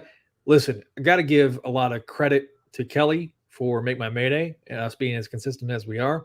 Got to give a lot of credit to Chris. He's been very consistent with Sabi Sema, so check out that show. We'll try to get more episodes of ASM Classics and more episodes of Books of X and some more of the MTV Man stuff on Patreon. I am thinking about doing some merch, but that probably won't be, we won't talk about that until 2024. And we want to get some more subs. So please, if you've not subscribed and you've watched us this long, go do that. So final thoughts, we'll go around the horn. Banjo or Bonjo. Turned out pretty good by the midway point, and I don't know, it didn't like peter off at the end, but it kind of felt like, oh, we lost a bit of momentum. Josh, your final thoughts. I'm excited to see where this gang war goes. I like your tree. Merry Christmas. You filthy animal. Love your hat. Love your sweater. Adam, final thoughts. Let's keep the momentum going. We've made a lot of progress this year, I would say. Oh, I thought you were talking about the book, not the episode. Both. Honestly, the show and the book. either. Yeah, either one is fine with me. Don't drop the ball, sport. Paul, what's coming up on the binge? So next week we're going to be doing Aquaman, Death of a Prince storyline that leads. And it's very much it seems like it's loosely adapted for the movie. It comes out, and then we're going to review the Aquaman movie, and then we're going to take a little bit of a break on New Year's week, and then the week after we'll be back with Spider-Man Council. We'll be talking about our favorite Ultimate Spider-Man comic books with a plethora of guests. So I'm very excited to hear that, because I'll be honest, I have not read much of Ultimate Spider-Man because I already have a Spider-Man. So so that kind of gives you a little tease of what I have to deal with. So I'm very curious what, because I want to eventually read it, but I want to read more of I want to keep my ongoing chronological read of the 616 title from restart that again soon. I had to stop in the 90s. So I'm trying to play catch up with ASM and Spec, and I'm trying to get to where I'm at the same point, so that way I can bounce back and forth. But I know I'm gonna run out of like runway on Spec, and then I'm gonna have to figure something out, because not all of it's on Marvel Unlimited. But there are dark places in the web. That's all I'll say. Shh, we won't talk about that. Well, and by the way, if you're not doing Marvel Team Up, then bro, you got nothing on me. That's all I listen. I have Marvel Team Up. So do you. I mean, yes, Marvel Team Up was the unofficial like third title for a long time, dude. But it was the third title. It's so low on the priority list, and I haven't gotten to that point. I think I got to catch up with Spec so I can get caught up with Spec. Well, Team Up was before Spec. No, was it? Yeah, I think it was. Yeah. Son of a dude. Like Conway and Ween started on Marvel Team Up. That's right. Yeah. Fuck. I gotta read all Marvel Team Up. All I gotta say, homie, is that some is okay. They did add some more. They did fill in some gaps on Marvel Team Up. They did. What if they have? Yeah, they have recently. Yeah, they did. So. They finally put the infamous Saturday Night Live What If in there. So oof, that issue. What if Saturday Night Live was funny? Well, you're not wrong. I mean, right now it's pretty bad. So, anyway, so for those, we had up to 17 live streamers and listeners. Thank you for watching us live. I've had a really good time tonight. I look, this is our last live stream probably of the year. The next stuff will be pre-recorded. So, if you're hearing it from us. Merry Christmas, Happy Hanukkah, Happy Holidays. Be safe in the new year. We'll see you in 2024. I am so looking forward to what we've got cooking. And like I say, more to come. 2023 was a big year, but I think 2024 is going to be bigger. We will let me hit the music.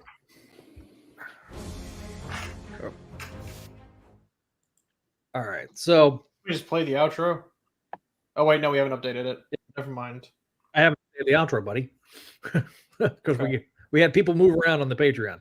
So, of course, if you are listening to us and watching us live here on Patreon, if you're watching us live, thank you. If you're watching us after the fact, thank you. If you're listening to the audio edition, thank you. We did some visual aids tonight with the news stories and stuff, so really do appreciate you. We also appreciate our Patreons at patreon.com/Spideydude Network. Patrons such as Allison, Cindy, Ed, Georgia, Greg, Janelle, Jessica, Jurgen, Catherine, Kale, Laura Howard, Lumpmoose, Master Drammond, Phoenician, Scott, Vanessa, Vicky, and Winnipeg Webhead. Thank you guys as sensational tier patrons. And then we have our spectacular patron and Sarah, Spectacular Sarah. That's going to be her name now, at least over here. Scott, Sebastian, and Venkman, thank you guys for being VIPs. We really do appreciate it. And of course, if you haven't checked out our other great shows, like Slot Symposium, the show that we talk about Dan Slott's seminal run on Spider-Man. We got Zombie Cinema Era Podcast, which has the Web of Music show within a show. Check that out. Got another one dropping, I think, next week as of this live stream. Voices from the Eyrie is on break, but they will be back in 2024 with more great goodness with Greg Weisman. And, of course, you can check out Greg Weisman if you like that stuff. You go to Spectacular Radio. And the show that started it all is Clone Saga Chronicles, the show all about Spider-Man's Clone Saga and the Clone Saga-related characters. ASM Classics, Season 1, 3 guys talking about Spidey. Season 2.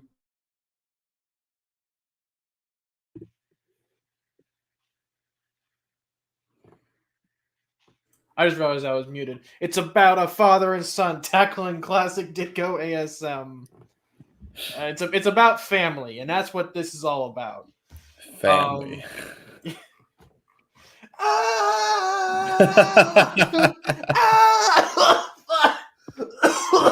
Anyways. Polish as always. Yes. Anyways, follow us on Twitter at Spideydude Radio.